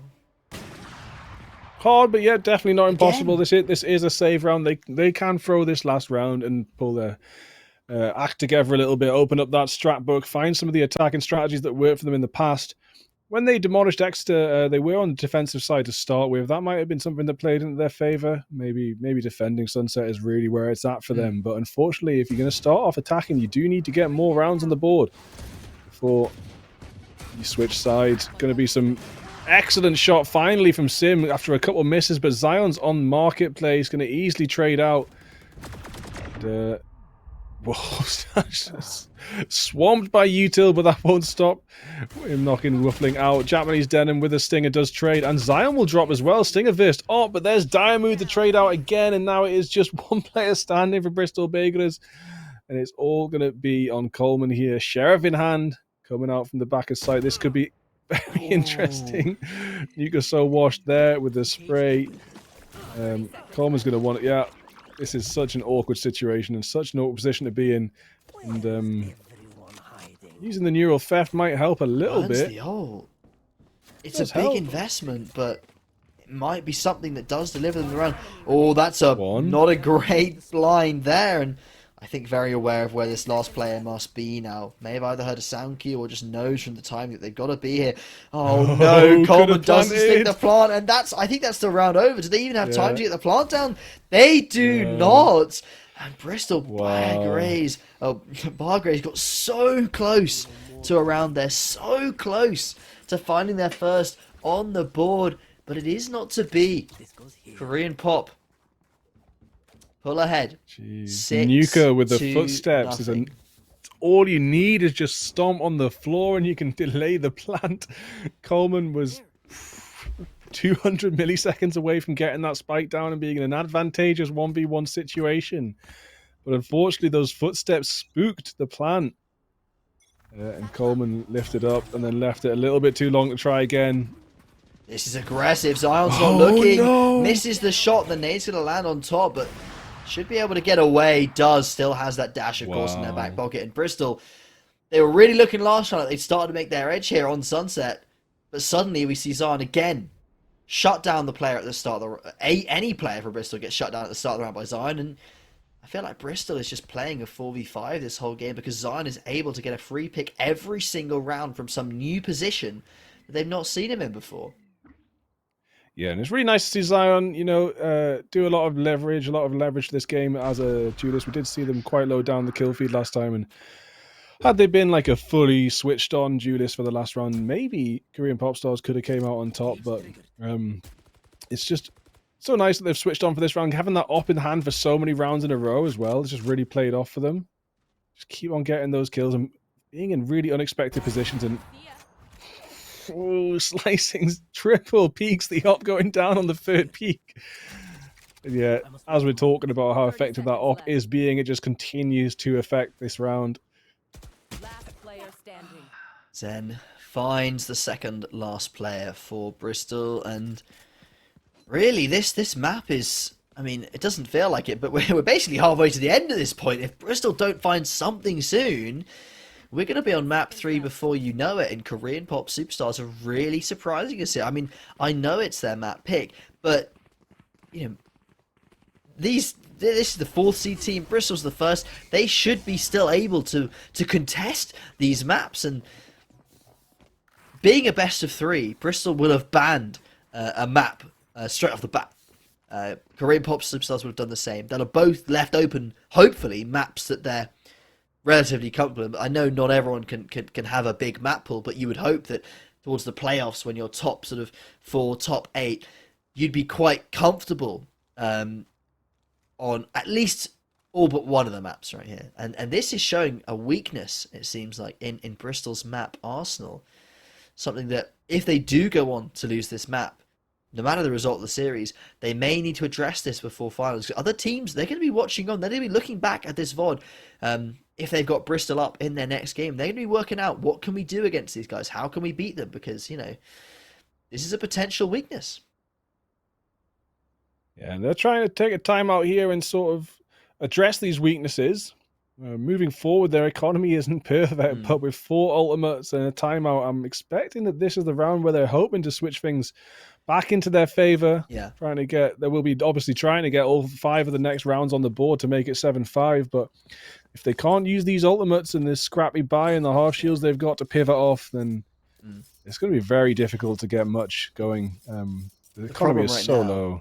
Is that Korean Pop Superstars can pretty much buy for the rest of the half. So no matter what Bristol does here, look at that, they have to win rifle round after rifle round after full buy round after full buy round, and that's going to be a challenge. Not to mention the fact that Zion is like 14 for 3 or something. It's just, how do you deal with this operator? It's unbelievably powerful right now. Or certainly the player playing with it is having huge impact. Yeah, so after a little tentative spy in the mid, they've been scared off, taking a little bit of damage. Slicing's on half health as they made their way through the corridor onto A. The A flood is looking good so far, but Slicing's is actually taken down by Nuka So Washed as the spike goes down. Thrashes is coming out, it will catch one. Zen has been taken down though. Mosh pit to the back of site could be really, really good. Dash getting one. Zion with the Blade Storm going to get one as well. Will be stunned on the way in a corridor, but pushing out the Japanese Denim. Dash gets taken down there. The Blades are out. Now the Shorty's out, and it'll be enough for Zion picking up that Shorty. Nuka Soul Wash going to finish up, and they might have had the entry strat, but they did not have the hold strat once the spike went down, and K-pop Superstar is going to stop them getting any points on the board in the 8th round. I mean, K-pop Superstars, they look super comfortable here. They are clearly in their element, and certainly Zion is. 16-2. That is double the kills of the next player in the game, and we're only 8 rounds in. 16 kills. Talking about players that are likely to drop 30 here, Bigfoot, Zion is on track to at least get 25 for the end of the game, and if Bristol start to pull back a little bit, Zion could be on for even more. Has this operator in hand, and has the capability to buy 2 more over the following 2 rounds, even if they die here, let alone the fact their team can drop them. Unbelievable levels of wealth here for the K-pop side. And Bristol, I don't really know what they can do here, because they have at least found an opener, but they still need to secure the round, and that's going to be a challenge. I mean, Slicings was swamped with so much util there. It's going to be a double kill from Zen. Zen says, I'll take your showstopper 1k and raise you a showstopper 2k down in lobby where the rest of your team are caught lacking. St. Wolflin's going to send Dizzy out, and whilst... Oh my days, they're trying to shoot the util from the sky. They get double peaked and shot down. Bristol Bakers only have 1 player standing now, and it's Coleman yet again. Left with so much to do, and I don't know if it's going to be possible here. They're lining up as well. One of them's holding it, and the second one crouched below. This is a very, very difficult fight to win, and Newcomb's going to tap the head. Nothing to be done. 0. Bigfoot, this is pretty unprecedented, I got to say. It's not often you see the lower seeded team in an upper bracket semi-final go on a 9-0 win streak. Bro, if I told you the bottom fragging duelist from the last match was going to be on 17 kills 9 rounds in, and the duelist I was chatting about getting 30 Ks and 2 aces in 2 games was sitting on 4 kills, you wouldn't believe me, mate. But absolutely not. Things have taken a bit of a switch up here, and it's what we like to see. We love to see narratives maneuver around, you know, not just be so linear as this is the better team, this is the highest seeded team, this is the dominant duelist, and it's all going to stick to that script. This script has been fumbled with and messed with as we move through tonight, and it's very, very interesting to see. It could still be either of these teams securing the series. What is that? As Dash takes down Sim with a headshot through the cage. And I think that was a spray and pray answered by the gods. I mean, it was an incredible shot. And if K-pop have got that on their side, what can Bristol hope to achieve here? Like they're being killed through smokes with no info. And really, we've got to see at least 1 or 2 come out of this half. Otherwise, Bristol are kind of gambling that pistol round is going to go their way. Otherwise, they'll be on a very, very, very tough road heading into map 3. And Zen again playing this lovely sort of one-way angle. Of course, you get the information before they do about their feet coming underneath the smoke, but does get re-smoked. 30 seconds left. Are Bristol aware about this potential flank? They've got 3 players towards B. It's just the Gecko here. Needs to start worrying about it. Is going to probably get the info soon as they start to hear the steps.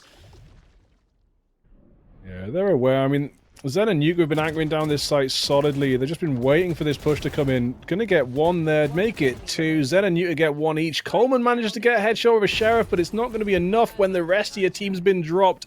And Nuke is going to re-peek you with a Vandal there, and 10-0 to K-pop Superstars now. So late on coming up that lane push there that Zen was just able to turn around, fight with Nuka, and play off the angles that they had between each other, play those crossfires, and shut down all those players running on in. St. Wolfley tried to teleport onto the top of the site to come at it from an unexpected angle, but it's just not possible at all. Nuka's still alive on the back of that site. All that util that was thrown out, the blind, we saw the smokes coming out towards the back of site. We saw the breach charge going through the walls. Absolutely none of it had an impact. Gecko was able to reposition and still find kills. And double digits for Korean Pop. Bristol, Bargrays, not even one. Huge push on at the B site here. A miss from Zion though could put Bristol in a favourable position here, as they have got a little bit of control over this B site. The main thing that's going to change is Zion was 1 kill away from having the entire kill count of all of Bristol Bagers put together, so that's put that mission halting in its tracks there. Yeah, Zion was on 17 kills and Bristol Bagers were on 18 altogether coming into this map, so at least they've stopped that happening. But the spike will go down. This might be their first chance. Having 5 players just storm on a B site like that was a good way to get the spike down, but again, it's all in the retake, and as Frashy comes out, Frashy doesn't come out fast enough here as Dash is He's going everywhere. with the headshots, taking down Japanese Denim, and They it's have got the ult on Cypher, but they've got to find out what they're both so low. Sim can do this. It's just going to be a tickle on either player now. We're missing the shots, won't... Oh my days. Can actually get both in one spray. Spike diffuser just killed. Just don't take any more hits, Sim, and that'll be it. Finally, Bristol Bakers get 1 on the board, but the most they can hope for in this half is 10-2. I mean, they get 1 on the board from an absolutely beautiful play from Sim there. Indeed, 3 kills in the round, 1v2 at the end there, but still very, very close, down to about 12 HP. It was almost a lost round, and as you say, the best of it for us 2 here. Korean pop superstars. They could, of course, rebuy. Zion, of course, has got an operator out. 17-3 the score. Sorry, the KD for that player now as they scope up in another different angle. My camera is destroyed. Well, they managed, Bristol managed to get 5 kills on the board, so it's going to stop Zion matching their team kill count for now. So, but Japanese Denim there with excellent util kill on a Dash. Slicing's going to take down Zion. It looks like Bristol are back, but a little bit late to the party. It's like we said, the most they can secure in this half now is 10-2. So they may have pulled their act together. They may have pulled the strat out, the strat book that works, but a little bit too late to do so. I think especially winning that last round has probably given them a little bit of confidence going into the rest of this, and that's working out well from there as the trades go very heavily in their favour. Just 1 player left alive, that is Nuka, of course. As Bristol Bargrays secure 2 after 10 in a row from Korean pop superstars. And now we're going to have to see if this is more a side favoured thing, because of course we've seen Korean pop superstars on the defense. They've done very well for themselves. But now we're going to see them on the offense. And if they can put anything close to similar numbers up to what we saw on defense, this game is going to be over in very short order indeed. Yeah, it'll be interesting to see how K-pop superstars approach this. You know, they could just try and steamroll their way to victory and just stomp down, march onto site. But if they start to play a little bit silly, then maybe it'll start to slip out of their grasp. And if it's possible for them to get 10 in a row, it's definitely possible for Bristol Bakers to get 10 in a row as well. See what happens moving forward. But Bristol I've seen them very comfortable on Sunset defense, but when I was watching this, they weren't starting 10-2 down.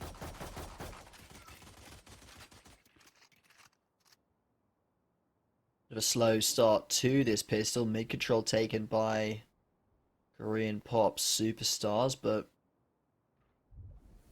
no damage really done so far. And Woofling trying to spot out info here. We'll hear the noise and start to back on north here. Very aware that this push could come through and overwhelm them. Slicings finds 1, and Bristol, they need to make this round go their way if they have a hope at closing out this game. Yeah, and with the A side mostly free, it looks like K-pop might be able to get the spike down. They've actually opted to push towards Japanese Denim there, who does manage to get 1, but will be traded out. It's only going to stall this plant for a few seconds. It's still going to go down.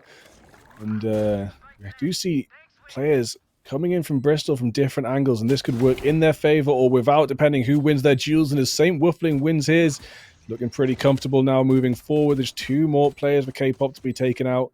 Zion looking pretty comfortable on these peaks. Going to get an excellent headshot there onto Coleman as Nukin takes down Saint Woofling and gets another one onto Sim. And there we have it. K-pop with the pistol round.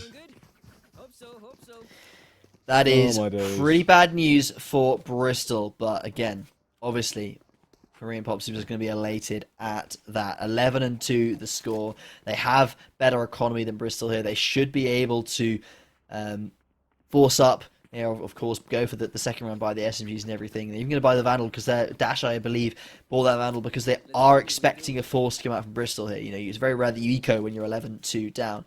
But they should be able to secure this, and then all that leaves is that final round where Bristol going to be on yet another force. So really smart decision making from the Superstars, and they're getting ready to pop out onto B, and it's going to be a quick one. Yeah, it's going to be a big push here. Flashbacks gets you onto site, gets you to the back of site, and as you try and take down a player, you will be traded.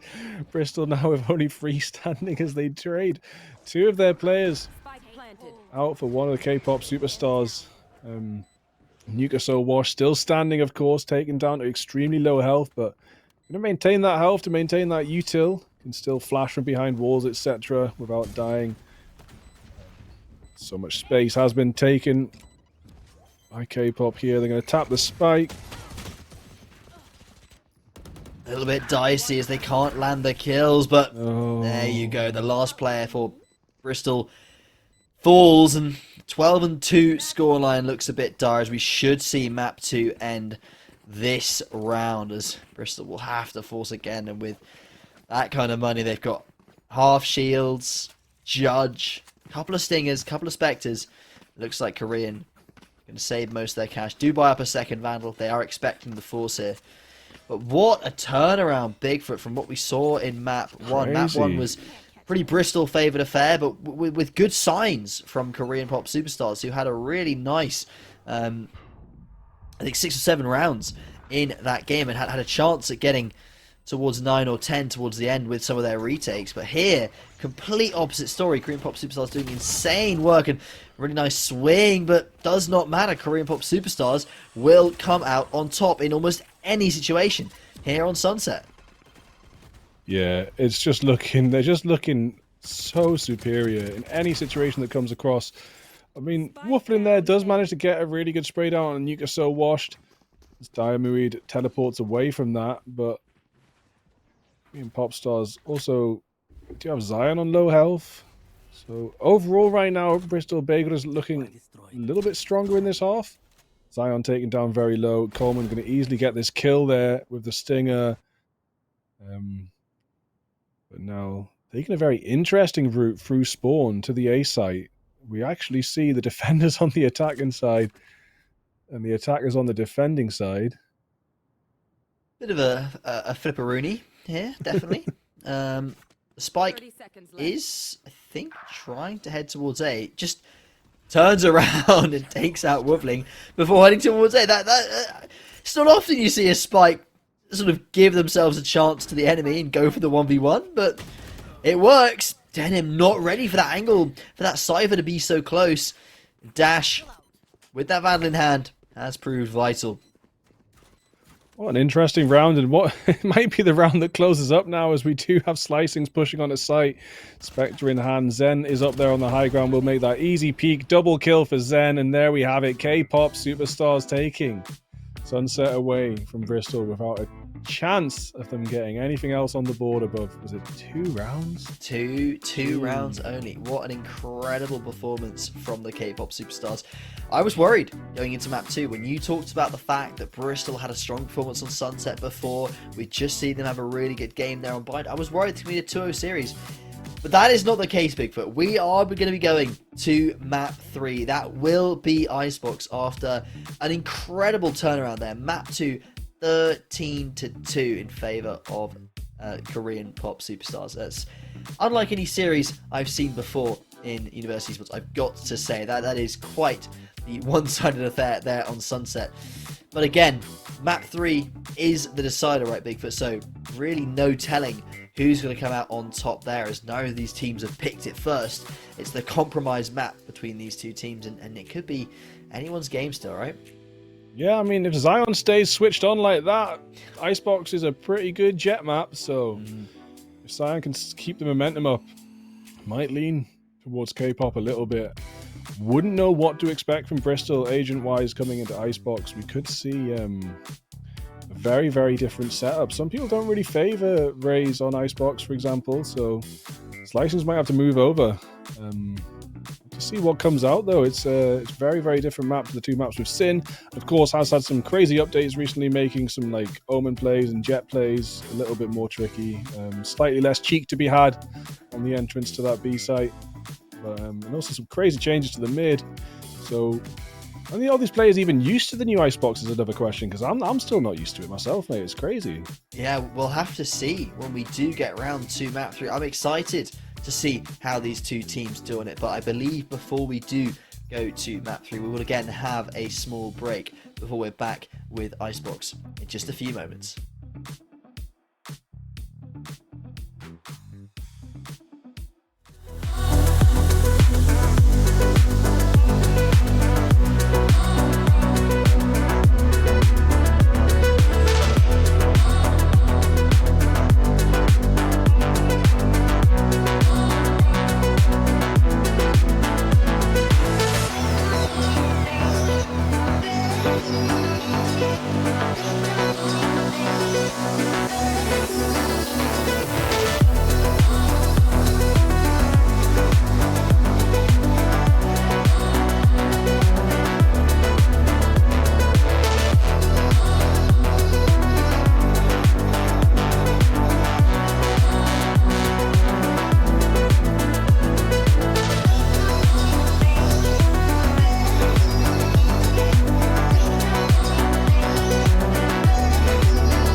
No, they're not.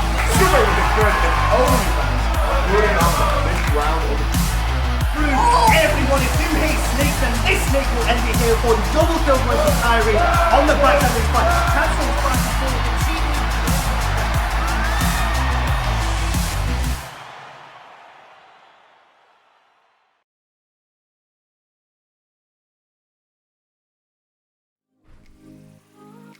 Welcome back, everybody, to the University Esports Open Valorant. We are, of course, in the middle of or towards the end of a best of 3 between Bristol and Staffordshire University. We have just seen 2 maps from them Bigfoot. I'll talk about the first one. It was a Bristol win, pretty convincing, sort of 13-7, 13-8 scoreline, with a couple of nice retakes from Staffordshire, but overall, a Bristol victory. We then headed over to Sunset. And what the hell did we just see? I don't know. Zion switched on and some sort of switch somewhere, maybe called in the big brother to get on the mouse and keyboard. I don't know, but Zion switched on and things switched up a lot. We saw a 13-2 from K-pop superstars. Bristol just looking like they couldn't find a footing anywhere, no matter what they did. And once they managed to find a footing to get the spike down, they couldn't even really hold sight the few times they did, and yeah, everything just fell apart for them. So hopefully their mental isn't too damaged as we move into Icebox, because this is quite an important match coming up now. If you win this, you do actually secure part of the cash prize. You've got at least third place, so that's going to be £40 for every player.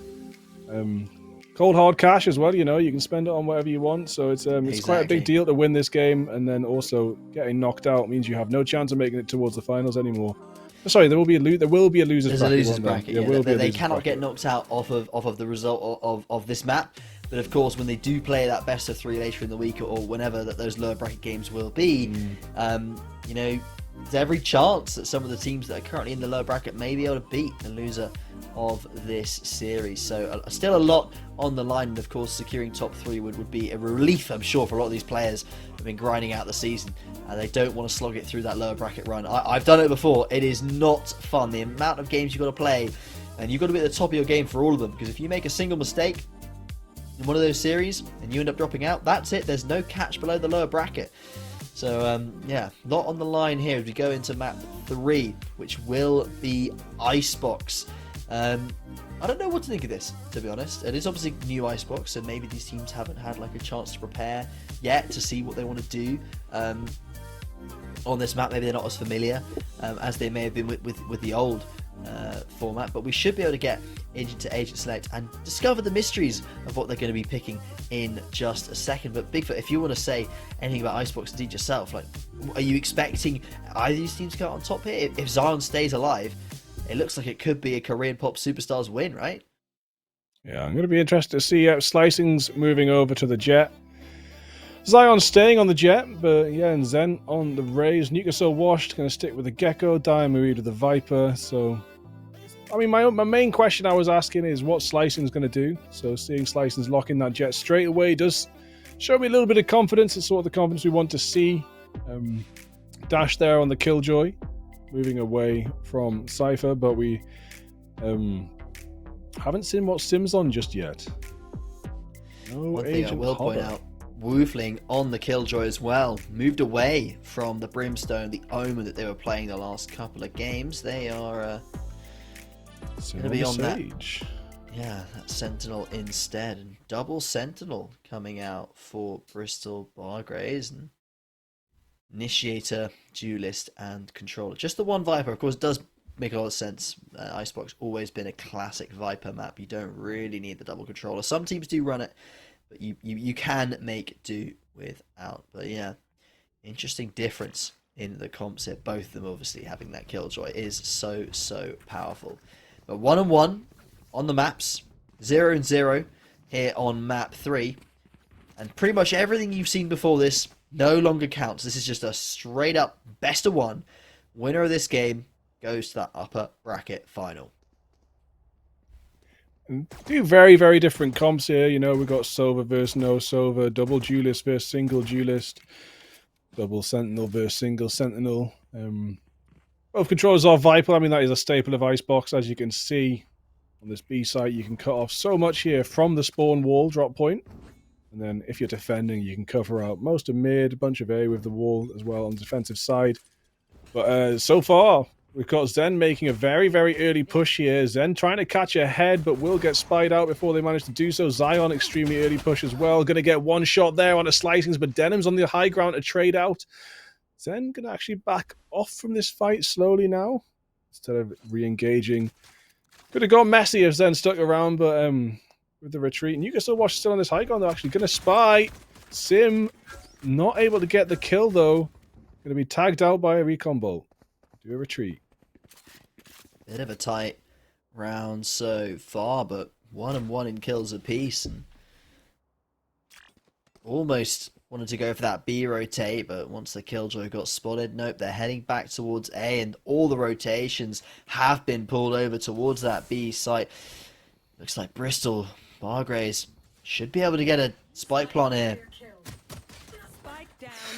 No, Why that's do you not the case. say Look at that. Nuka's found 2. What is that? There was only one person on the site, and suddenly that entire offense has collapsed instantly. Was no one holding the swing for the spike planter? Wow. That is not a good sign for this map for Bristol. You cannot be throwing around like that away. Very important to win those pistols. Yeah, now Zion, full shield with the Outlaw, can one-shot any of these Bristol players if they make a peek onto the wrong angle. Does actually look like Zion's going to be playing on B. So let's see how it goes. I mean, if Killjoy decides to walk out here, they are a goner. Oh my days. Nice but try yeah. from Slicings, but a little bit too aggro when you don't know what the enemy are going to be doing just yet. Only got 1 shot left, of course, in the Outlaw. That's the one downside, really, of this thing. You can do a really good amount of damage, but if you've got 5 or even just 3 people pushing you with those pistols, bit of a long reload and only 2 shots in that chamber. You cannot afford to waste them. Yeah, it's a completely different dynamic to the gameplay, though, compared to other snipers. Getting those double shots, and Zen there going to get a kill on a sim. Absolutely crucial there. Now, with one player standing, it's going to be very easy for Nuka Soulwash to get the free K and clean up. I think is that 6 for Nuka in 2 rounds? Yeah, Nuka has had an incredible start to this game so far. 5. They were doing very, very well back on Sunset as well, I do believe. Bit of a quiet game for them in the first one on Bind, but no, again, another player that was just... We didn't maybe mention them as much as we probably should have, but Zion was just outshining everyone in the server. So it's hard to pick out the other shining lights when there's a blazing sun standing in front of you going... What was the final scoreline? 21-4? Or I can't remember, but a disgusting number of kills for Zion at the end of that game. And Bristol now leaning very heavily towards A, and this B aggression coming out from Korean Pop is finding a lot of information as the rotation should come out, but Bristol's going to be on the site before the rotations can get here. The drone only catches the turret off guard. It doesn't actually spy on these players that are hiding on the other side of the site, but I'm pretty sure that Bristol have got a good awareness of this map and where people are likely to be if the drone doesn't catch them. And as you see, they do manage to take one out with that information. Zen taking down Coleman, though, on this back line. So there's one player lost from each squad. St. Wuffling doing their best to watch the flank, but oh my days, Sim getting dashed through the box is going to be really useful in getting this spike down, but now Zion comes in with the Outlaw, and we've seen Zion do a lot with snipers before. Will the Outlaw be enough? Lovely position from Denim there. Not an angle that Zion is ever expected to really clear with that gun. Rough position for this retake. 2v4. They've got a little bit of util, but it's not going to find anyone, and Korean Pop probably just going to take this one as an L. Why is that jump peak? Hey, maybe it could have landed Bigfoot, you know? A bit of damage. Actually, damage is good, very good here. If they can find maybe one more kill, just my days. Get that economy on the back foot. It could be useful, but no, there's 3 players swinging them. What am I saying? Nuka's a goner. Nice try, though. So Bristol trying to turn this into less of a one-sided map as they get one round on the board. It was good execution from them there. Showed some really, really good knowledge of this map when you saw them clear out the site with the drone. Didn't get any info on any exact location for players, but we're aware of where they might be and used that information, that guesswork, that map knowledge to get that first kill, which really did help them move forward. Zion now has managed to get the operator on board, though, on half health. Might be outsprayed, but going to be making an early push along this. Oh, this could be absolutely crucial. Look at this. Sim's about to go big down. Kill. There we go. Very, very big. No one expects the well. op to push forward that fast, and the spike is down, now watched by Zion's op. So there we Zion knows it's gone, of course, has been holding that since it was dropped, but Slicing's getting very aggressive with no teammates nearby to back them up, and it's a little bit of a desperation play there as Korean Pop Superstars. Yes, they had a bit of a blip in that last round losing there, but suddenly they're back on top of things, aren't they, Bigfoot? They're looking, well, with a 2-man advantage and make that 3 with Zion back on the AWP. What is that shot from Coleman? Coleman, bro. Check him PC. What is that? And maybe Bristol can make something of this round here. 2v4. Could go for the plant. There's no one actually on this site to deny it. Just the Killjoy utility. And The rotate's coming on out. I think we've got to see Sova get involved here. Find something to help his team out. Zion is gone. That's the op out of their hands. Spike could have gone down a little while ago as well, but playing tentatively, playing carefully, does actually keep it up for a is little ready while though. longer. Dawn. Here comes Thrash. Yeah, will be sprayed down though actually, but like I said, the spike could have been planted some seconds ago, and now with the plant not happening, it's going to be very, very difficult for Coleman to get away with this. The time is ticking down, and Coleman just unable to find that kill as Korean Pop Superstars, they play the round out safely, they use their numbers and the time ticking away to their advantage to secure a third. And good discipline from them. They may have been tempted to run on in, but no. Strong performances from all of them across the board so far, but Nuka definitely standing out right now, 7-1. I think they also managed to recover the op for Zion, who's going to... Oh no, they didn't! It hasn't been dropped in spawn, no, just going to have to go with the Vandal. Bit unfortunate for them there. Big investment that did not really pay off. Yeah, so although Korean Pop Superstars get up to 3 rounds, Bristol Bakers do manage to do a $5,000 dent in the economy at the very least. Alongside a little bit more, they did get a couple extra kills than that. As we move forward, though, we see Japanese Denim with the drones just spying one player out there. Zion has been hiding on the back of this site, ready to peek at the right time.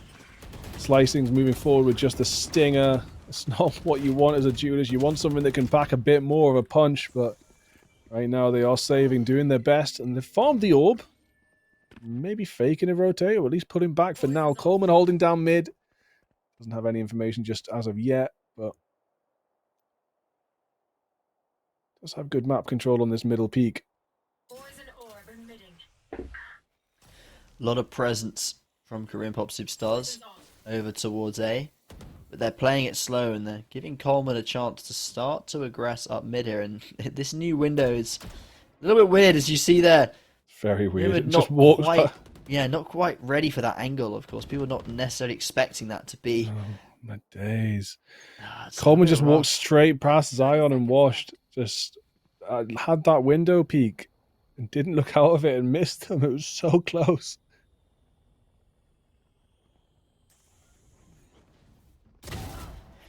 Oh my days, Zen just holding the anchor, and Woofling's gonna go down as well, but Japanese Denim will get a kill. It's not gonna be enough though as Zion finishes it up, and it's 4-1 to K-Pop. Very strong start so far on their defensive side, but I suppose it is to be expected. It definitely feels like the new Icebox still favours that defender side in my opinion, but we'll have to see if that's a trend that continues throughout this game when we do get to swap over in a few rounds' time. But unfortunately for Bristol, they're back on the half by 4 sheriffs. I think there was a marshal or an outlaw perhaps on one of their players, but that's all they're going to have. No, it was a guardian, sorry. Guardian That's with no not shield, a lot in terms of options to make something of this round. They've got to get pretty lucky with some headshots here. Yeah, another one peeking. I mean, Zion here with the outlaw. Not an operator, but we've seen it might not need to be for Zion to get some effect. Slicing's very, very far onto Psych. Actually, just, what is this timing? The first shot, but gonna get the second, and that's the problem when you got a sniper and got that tunnel vision. But Slicing's getting a crucial opening kill for Bristol Bakers moving forward. Managed to pick up that outlaw as well to switch things around a little bit. Dash here using some KJ util to try and hold this plant off, but according for the rest of the team to get here and help. The Sage Ward is down, but there's a tiny pixel gap in it, and it'll be an easy kill for Dash. Such bad luck for the Bristol side as they are unable to plant the first time. They do manage to get it down now, and the player does manage to get out. 4v4 on the player counts, and though a flank is coming in, will we see them come out of kitchen fast enough to make an impact? Wingman defuse attempted, but shut down straight away. Diamond going to take down Slicing. Sim, though, holding it down, takes down one. Coleman gets another. Zen does manage to take down Woofling. Dash is here looking good, but Sim's looking better. Now the showstopper comes out, and oh my days, Sim gets the shot with the Guardian. Zen might have got the kill, but as you see there, no players left on the map. So it will be Bristol taking that round. Brilliant shots from Sim there, who was such low HP, facing down an ultimate. Did not quake at that opportunity. Knew the player was going to have to come round to land that ultimate, and just managed to find them in the air. Beautiful stuff, you know, no matter how good your movement is. Apparently, Sim can track you. Really strong stuff as Bristol get themselves back into the game with another win. There's 4 players for Korean Pop Superstars pushing out A. This is a very aggressive strategy. The knives are out for Zion. Finds one. Could look for so much more. The Vandals found another. And Bigfoot, this round is suddenly already in Korean Pop Superstars' favour. Yeah, Bristol Bakers really need to watch out for these early pushes moving forward. There's still half of this half left. And if they keep on getting caught off guard by those early pushes from K-Pop Superstars, things might start to fall apart for them fast again. Got to be holding down these pushes. See, excellent headshots there from Zion. Slicing's knocked out. And I do think this is going to be a pretty easy round for K-Pop moving forward off the back of that early push. Unless... No. Zion, that's his done. That's his 4th. Looking for the 5th. Looking for the ace for Zion. That's incredible. 3 huge headshots at the end of that round to deliver Korean Pop Superstars their 5th. What was that? They had a terrible buy. 1 Vandal. The knives out for the Jet. It doesn't matter. Yeah, they need to... I mean, Bristol really need to be careful of these early pushes. There's a counter strat to this as well, you know. You can actually hold the angles as if you're the defenders. If you're the defending side and making such aggressive pushes, you can take advantage of it. But I wouldn't be surprised to see K-Pop just calm down now off the back of that. You know, there's no need to keep on pushing. I mean, they are, which is absolutely fine by me. But once you've achieved so much off the back of so many pushes, you can consider your opponents scared, and you can just leave them to waste their time waiting for you to push. But having said that, there is a very, very early push coming out here from Zen, and Coleman drops, and now the spawn control is in the hands of K-Pop Superstars. Diamond takes down Woofling in mid as well, and Bristol Bakers not looking comfortable in this round. Didn't have too many guns to talk of, so the best they can hope for now is to finish off 1 or 2 of the K-Pop players. This might be a little bit of timing here, Sim. Oh, what is that shot straight through the wall? Goes for more, finds the 2nd. Are they aware that there is the 3rd player towards the back of the site? Not Dash. Trigger discipline is beautiful there. As K-Pop still in the round. Bristol, oh my goodness, they've got some talent in there. Lovely shots. Now, how fast do they clear this site out? Last couple rounds ago, we did have... I think it was Coleman pushed onto site, scared to plant without the information of where the players are. But the spike goes straight down this time. Could mean it's a little bit easier. Ooh. But no. Then just going to phantom Japanese denim down. 1 headshot for Slicings. Can another one come out? And he has 2. Oh! What a jump peak. And the 3rd. Wow, Slicings answers back. It might not be an ace, but saying to Zion, you ain't the only Jet on this map. Wow. Duel the Jets right now. That is insane. First round, we see Zion go crazy, deliver the ace. Round straight after, Slicings does a very similar thing. The 1v3 to pull off an insane clutch there. And pull Bristol Bag Rays straight screaming into their 3rd round. My goodness, already we've seen more from these teams this game. More epic moments, I think, in this game than the entire rest of the series.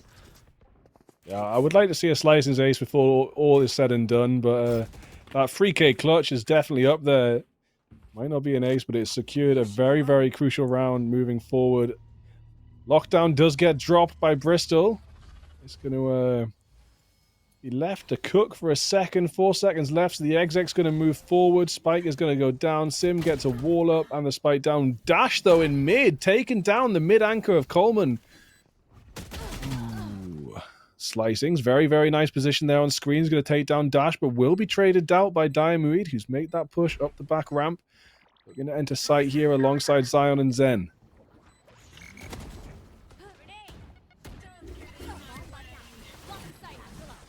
Retake coming on in. The smokes are out, but very big ultimate. Of course, Hunter's Fury is huge. Diffuse is coming on out, and I don't think there's anything that Wolfling can do from this position to try and deny it. Just a little bit too late to that spike, and will even get killed in that Viper's pit. 6-3. K-Pops are they're looking real good here on Icebox. It's not been as clean a slate as what we saw back on Sunset, but look at those rounds. They've only lost 3, and they've never lost more than 1 in a row to Bristol so far. Really good sign. And also, never mind the fact that Bristol's actually only managed to get the spike down and almost explode it once, and that's the defuse that came out last round. Really strong stuff, and that's mostly off the back of this Gecko player here, who's been doing incredibly well so far here on Icebox. Yeah, and of course Bristol will be looking to get 3 in a row, but on this save round right now, to kick off that trio of wins is going to be a little bit difficult. Japanese Denim sending the drone out on B site. No one's on their side of the wall, so they can take some space here. But when that wall drops, there will be a contest. Oh, this could be huge. Beautiful Slicing from finds Slicings. Holding that flank down. What an excellent anchor here. And then the one-way. 2 kills for Slicings here. Diamond and Zen drop. And then a kill from Dash into mid, but will be traded out by Sim as the rotation. Looks like it's heading back towards A now after all of that. Thrifty, the attackers do get it. Wow. And they pick up an operator for their troubles. Coleman getting that final kill there. Excellent Thrifty round here from Bristol Bakers. They're going to be very happy with that, and certainly a surprise given how disciplined we've seen the K-pop side looking so far. They've really not lost any anti-ecos so far, I think, in this entire series. I can't really remember any. Bristol, still a couple of rounds behind, but suddenly the half is a lot more recoverable, right? 6-3 scoreline to 6-4, suddenly you start to think, well, we just get the next 2, or even just one of the next 2, and it's not insurmountable, as I like to say, as Wolfling has to be careful here, because although a Marshall's not a crazy good gun, it can one-shot headshot. Instantly, Dash has opened up onto that mid player already. A little bit in silence here before Bristol Bakers make another move. Looks like Spike is still down on A. Ooh, not Sim quite. making a peek out with the Guardian. Not quite going to get it. But that might distract a couple of the K-pop stars over to the B site, just showing your face there. Of course, we've got Slicings making this push up to A site. Nuka is holding down Heaven, but there's been no util set off, not any sounds coming out. Will change in a second as Slicing makes this push yet. Recon Dart is spied, so Moshpit's going to be chucked any second now. It's like a bit of a lineup. And it will... Oh, it's going to get Denim a little bit. Yeah, take Denim a little bit, but Denim will get out just in time. Nice lineup there. It's not going to be enough. That's a lot of information that Denim can give the team now because of spotting 3 or 4 players towards it. Rasha does not manage to get any deeper, and this defense Killjoy is pretty huge. They're already getting on towards that spike, and it's already halfway done. This could be terrible for the Bristol Bag side. It's already over. Days. The retake took about 6 seconds, and that was pretty much all just the defuse. Wow. You don't have much option there, really. They would have had to have pushed instead of retreating and done a successful push. That was their only option. It's just really clean from the K-pop side. They're so good at just almost. It almost looks like they're in a flow state or something. They're dropping this utility. They're passing straight into the site. Everyone knows what they're doing. I'm pretty sure it was Diamond Diamond, who got straight onto that spike, started defusing before the defense killjoy had even popped, knowing that these players have to be backed off. And then brilliant trades, brilliant angle holding from the rest of their team. And that's how you deliver a round. Yeah, cleanest retake I've ever seen, I think, at this level. Of evenly matched teams, that is evenly matched high-level teams, that is the cleanest retake I've seen. It was just flawless. Just the lockdown has so much power. And that's, of course, when as someone like Japanese Denim, you want to have the Hunter's Fury in pocket to counter that. And this is where the macro really comes into play. Who can, like, outstrat the other team on the bigger things, you know? Like, when do you save your ultimates for? Do you make sure you've got a counter ultimate? And it's very important. The man advantage held by Bristol at the moment here in this final round of the half. Of course, K-pop have to go for this. No point saving when there's no more rounds to play. Big kill by Gecko. And the kill's just raining in, Bigfoot. What is this? Oh no, Zion on the defuse, nearly going to stick it, but Coleman gets them just before Zion gets to half. So much util backwards and forwards, but without taking down this pit, I don't think it's going to be possible. One enemy remaining. Yeah, Japanese Denim takes down Diarmood. Last player standing is Nuka so washed, but that will be Bristol Bagres. Taking it to 5. That's pretty comfortable, you know. It's a lot more comfortable when they finish off their first half last round 10-2. So 7-5, easy to come back from, especially if you secure a pistol round. But so far, K-pop have actually K-pop have had the last 3 pistol rounds. That's as far back as my human memory goes without having stats in front of me. But I know they've won 3 in a row now. And if they get this one on the board, they're going to be looking pretty comfortable moving forward. So Bristol Bagels will be looking to get this from the defensive side and stop Korean Pop Stars starting off this round victorious. Yeah, I mean, 7-5, not a bad score. The most competitive map I think we've seen so far, I think it was 8-4 in map 1 and 10-2 in the second one. Here, map 3, both teams fighting tooth and nail to secure their spot in that upper final. Slicing's had a really early push there with the dash activated, was hoping to find something with the Sheriff, but it actually looks like K-pop are playing a little bit more calm. I mean, when they were defensive, they were pushing, and now they're attacking. They're just playing very slowly. Got Dash here trying to take some space. Very aware that players could have pushed out this far, so clearing these angles very carefully. Slicings here might get taken out unaware from the left angle, but probably going to get the first shot off. Actually seeing 4 players peak will actually just retreat, which is actually a fair call, to be honest, because now you need to play the numbers game if you're going to be outnumbered like that. The wall's about to drop in a second there. Oh, the spike's going to go down, and it's going to be stopped just in time there, but Diamond takes down Slicings. Crazy stuff here. Woofing does get 1. K-pop looking to pick the spike back up, rotating around the back. Zen gets Sim. Zion decks out Japanese Denim, but Woofing going to get another. But Nuka is there still. And now it's 1 player standing. Coleman has to do it all. It won't be enough. Very important pistol for K-pop to secure there, as that puts them potentially up to 9-5, which is a bit of a lead, but not too bad for Bristol.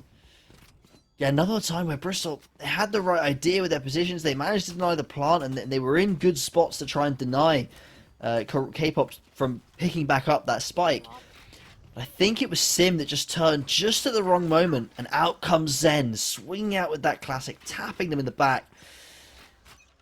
And what can you really do when you're getting timing that bad round after round?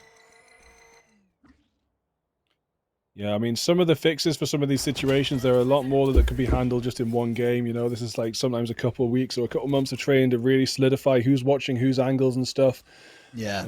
We've seen there's been quite a few times where K-pop have just managed to take advantage of blind sights. They managed to get to a blind angle, a flank, and it's just worked out so well for them. But look, is this going to be an instant diffuse from Sim? No, it's not, because the wall will be destroyed, but still a little bit of extra cover when it comes to diffusing. Sim going to get some shots in mid there. Dash will go down, but Zen with the Guardian getting plenty of kills there. Woofling and Japanese Denim. Zen now just taking so much space.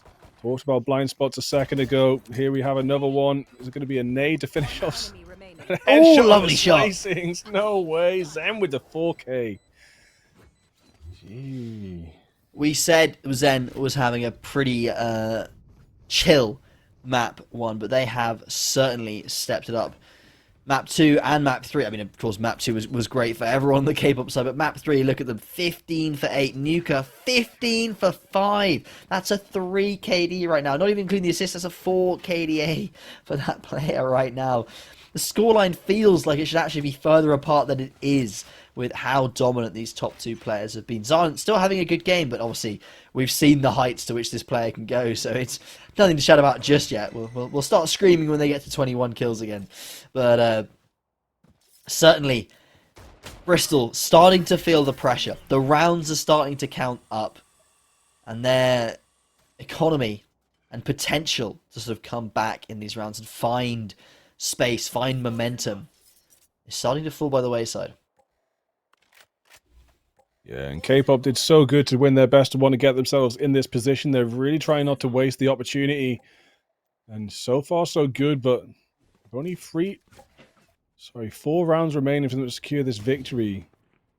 There is still time for Bristol Bakers to get something back themselves, but it does look like the util from K-pop as they move on to A site is pretty overwhelming.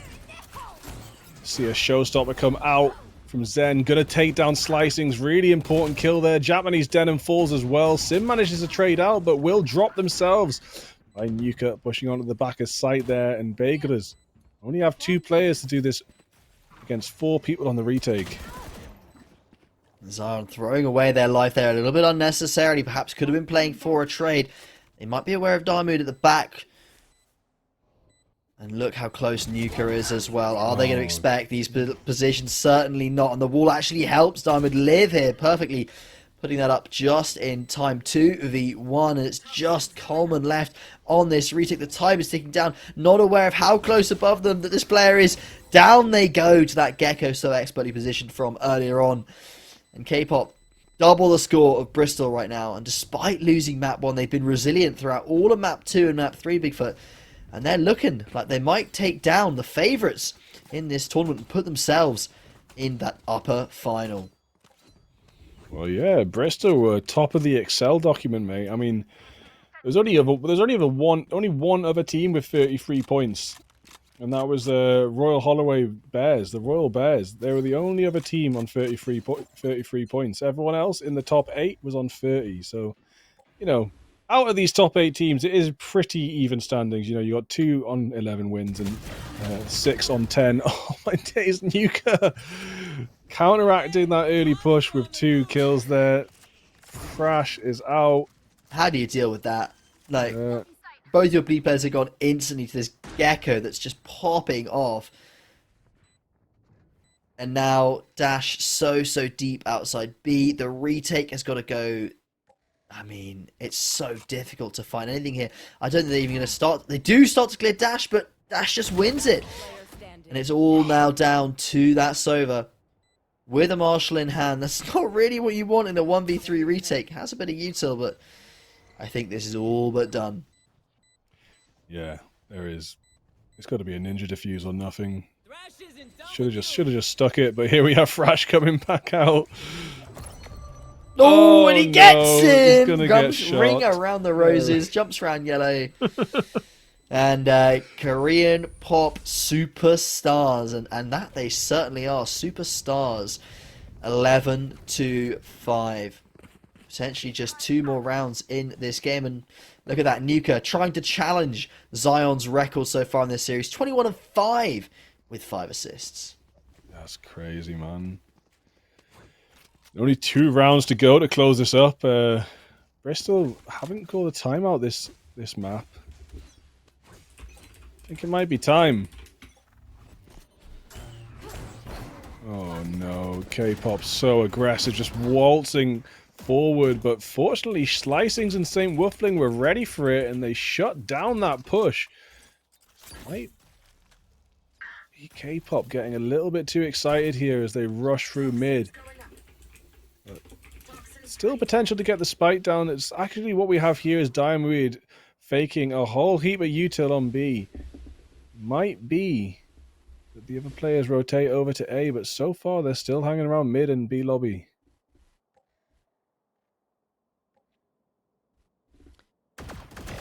Oh, quick kill for Dash does start to even up the players a little bit. Still a one-man deficit. But what's that from Diamond? Just finds a freak. Finds two, and Korean pop superstars are back in the game already.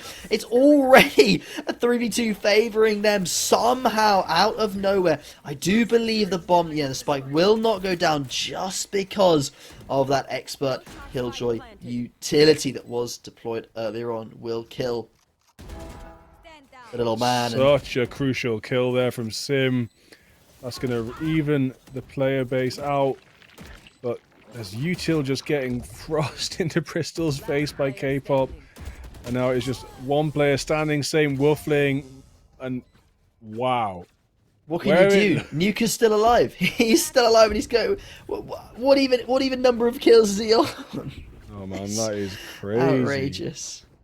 It's not fair, that man. The first time they get 2 kills on the board to start, and it just gets stolen away. Double the highest player on Bristol right now. Double the highest. That is insane. And only 5 deaths. Probably only in the rounds. He's only died in the rounds that Bristol have won. Every other round, it looks like he's lived. That's an insane statistic. Usually, you take a fight once and you'd lose. But no, hasn't lost a single fight apart from in rounds where they just lose. It's only 5 of them. That's insane. Slicings goes aggressive to try and get something back for Bristol. And it's actually worked for them. Sim has gone similarly huge and suddenly found a 3k out of nowhere. Go on, Sim. I mean, Diamond will trade out there, but it's going to be very, very difficult for Diamond to come out against the rest of Bristol. So, holding Korean Pop Superstars back one more round, but they need to get 6 in a row to take this to overtime. And I don't know if they can deal with the mind games of Diamond. I don't know if they can deal with the aim of Nuka So Washed. And I think they need to change their name, because the last thing they are is Washed at the moment. I mean, that is... what a scoreline for them. Yeah, it's just looking like there's almost nothing Bristol can do, but being one of the top seeded teams, we never know. There might be a switch they can switch back on. They got this far. We're very, very highly seeded. They can get further, but 6 in a row is asking a lot. Diamond there going to have to fall back. So it looks like B site's a no-no, but with A completely open, it might actually be an easy plant, and a 5v5 retake going to be very, very difficult for Bristol to do. And if they lose Sim here, it's going to be a 4v5 retake, so Sim needs to get out of the danger zone. Will get an excellent shot on a dash. What a flick, but now the Viper's Pit is down, and it's going to be such a difficult retake. I mean, Wingman gets taken down, but so does Sim. Wolfling coming on around, but...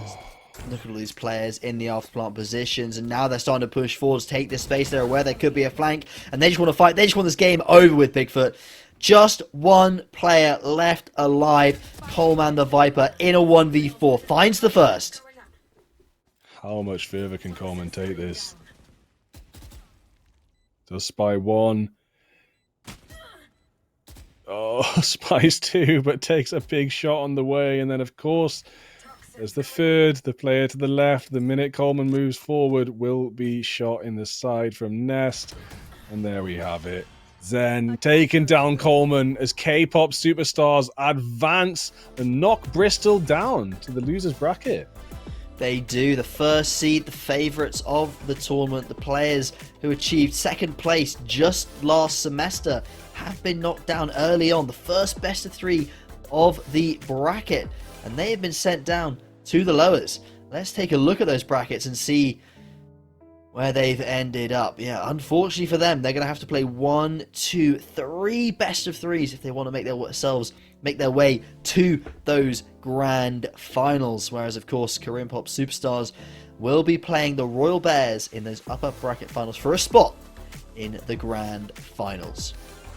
Well, Bears were mentioned a little bit earlier when I said they were the only other team with 33 points in the standings. So I guess if K-pop can do it once, they can do it again. They can claim that top spot moving forward. Just got one more round to go before the finals, and we will be seeing that next week, of course. So you can tune back in. I hope we can watch K-pop Superstars moving forward, yeah, because that would be interesting to watch if they can continue this wave that they've started riding. It certainly would be. And we'll, of course, be back in a few moments with an interview from the winning side. So we'll just go to a short break for a few moments where we have a chat with one of the players from Korean pop superstars. See you in a moment.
Welcome back, everybody. Bigfoot and I are joined by a very special guest, who neither of us can pronounce the name. So I'm going to ask you to first say your name, as my very first question is, how on earth do you say it? It's Dermot.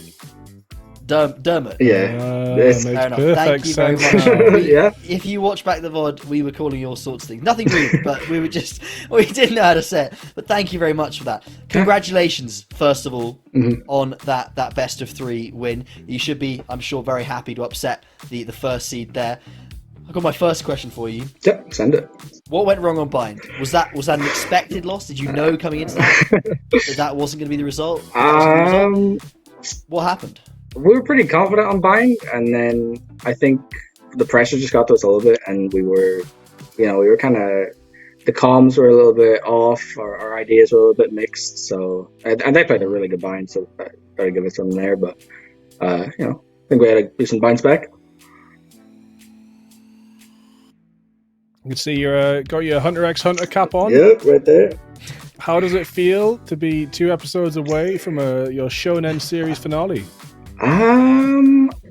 I don't watch Hunter x Hunter. I've watched it, but I don't actively keep up with it. I just thought how it was cool, and it is pretty cool. So, well, Shonen is the zero to hero genre of anime. So how does it feel to be just 2 games away from being the hero of the UK? Oh, I see, man. That went over my head.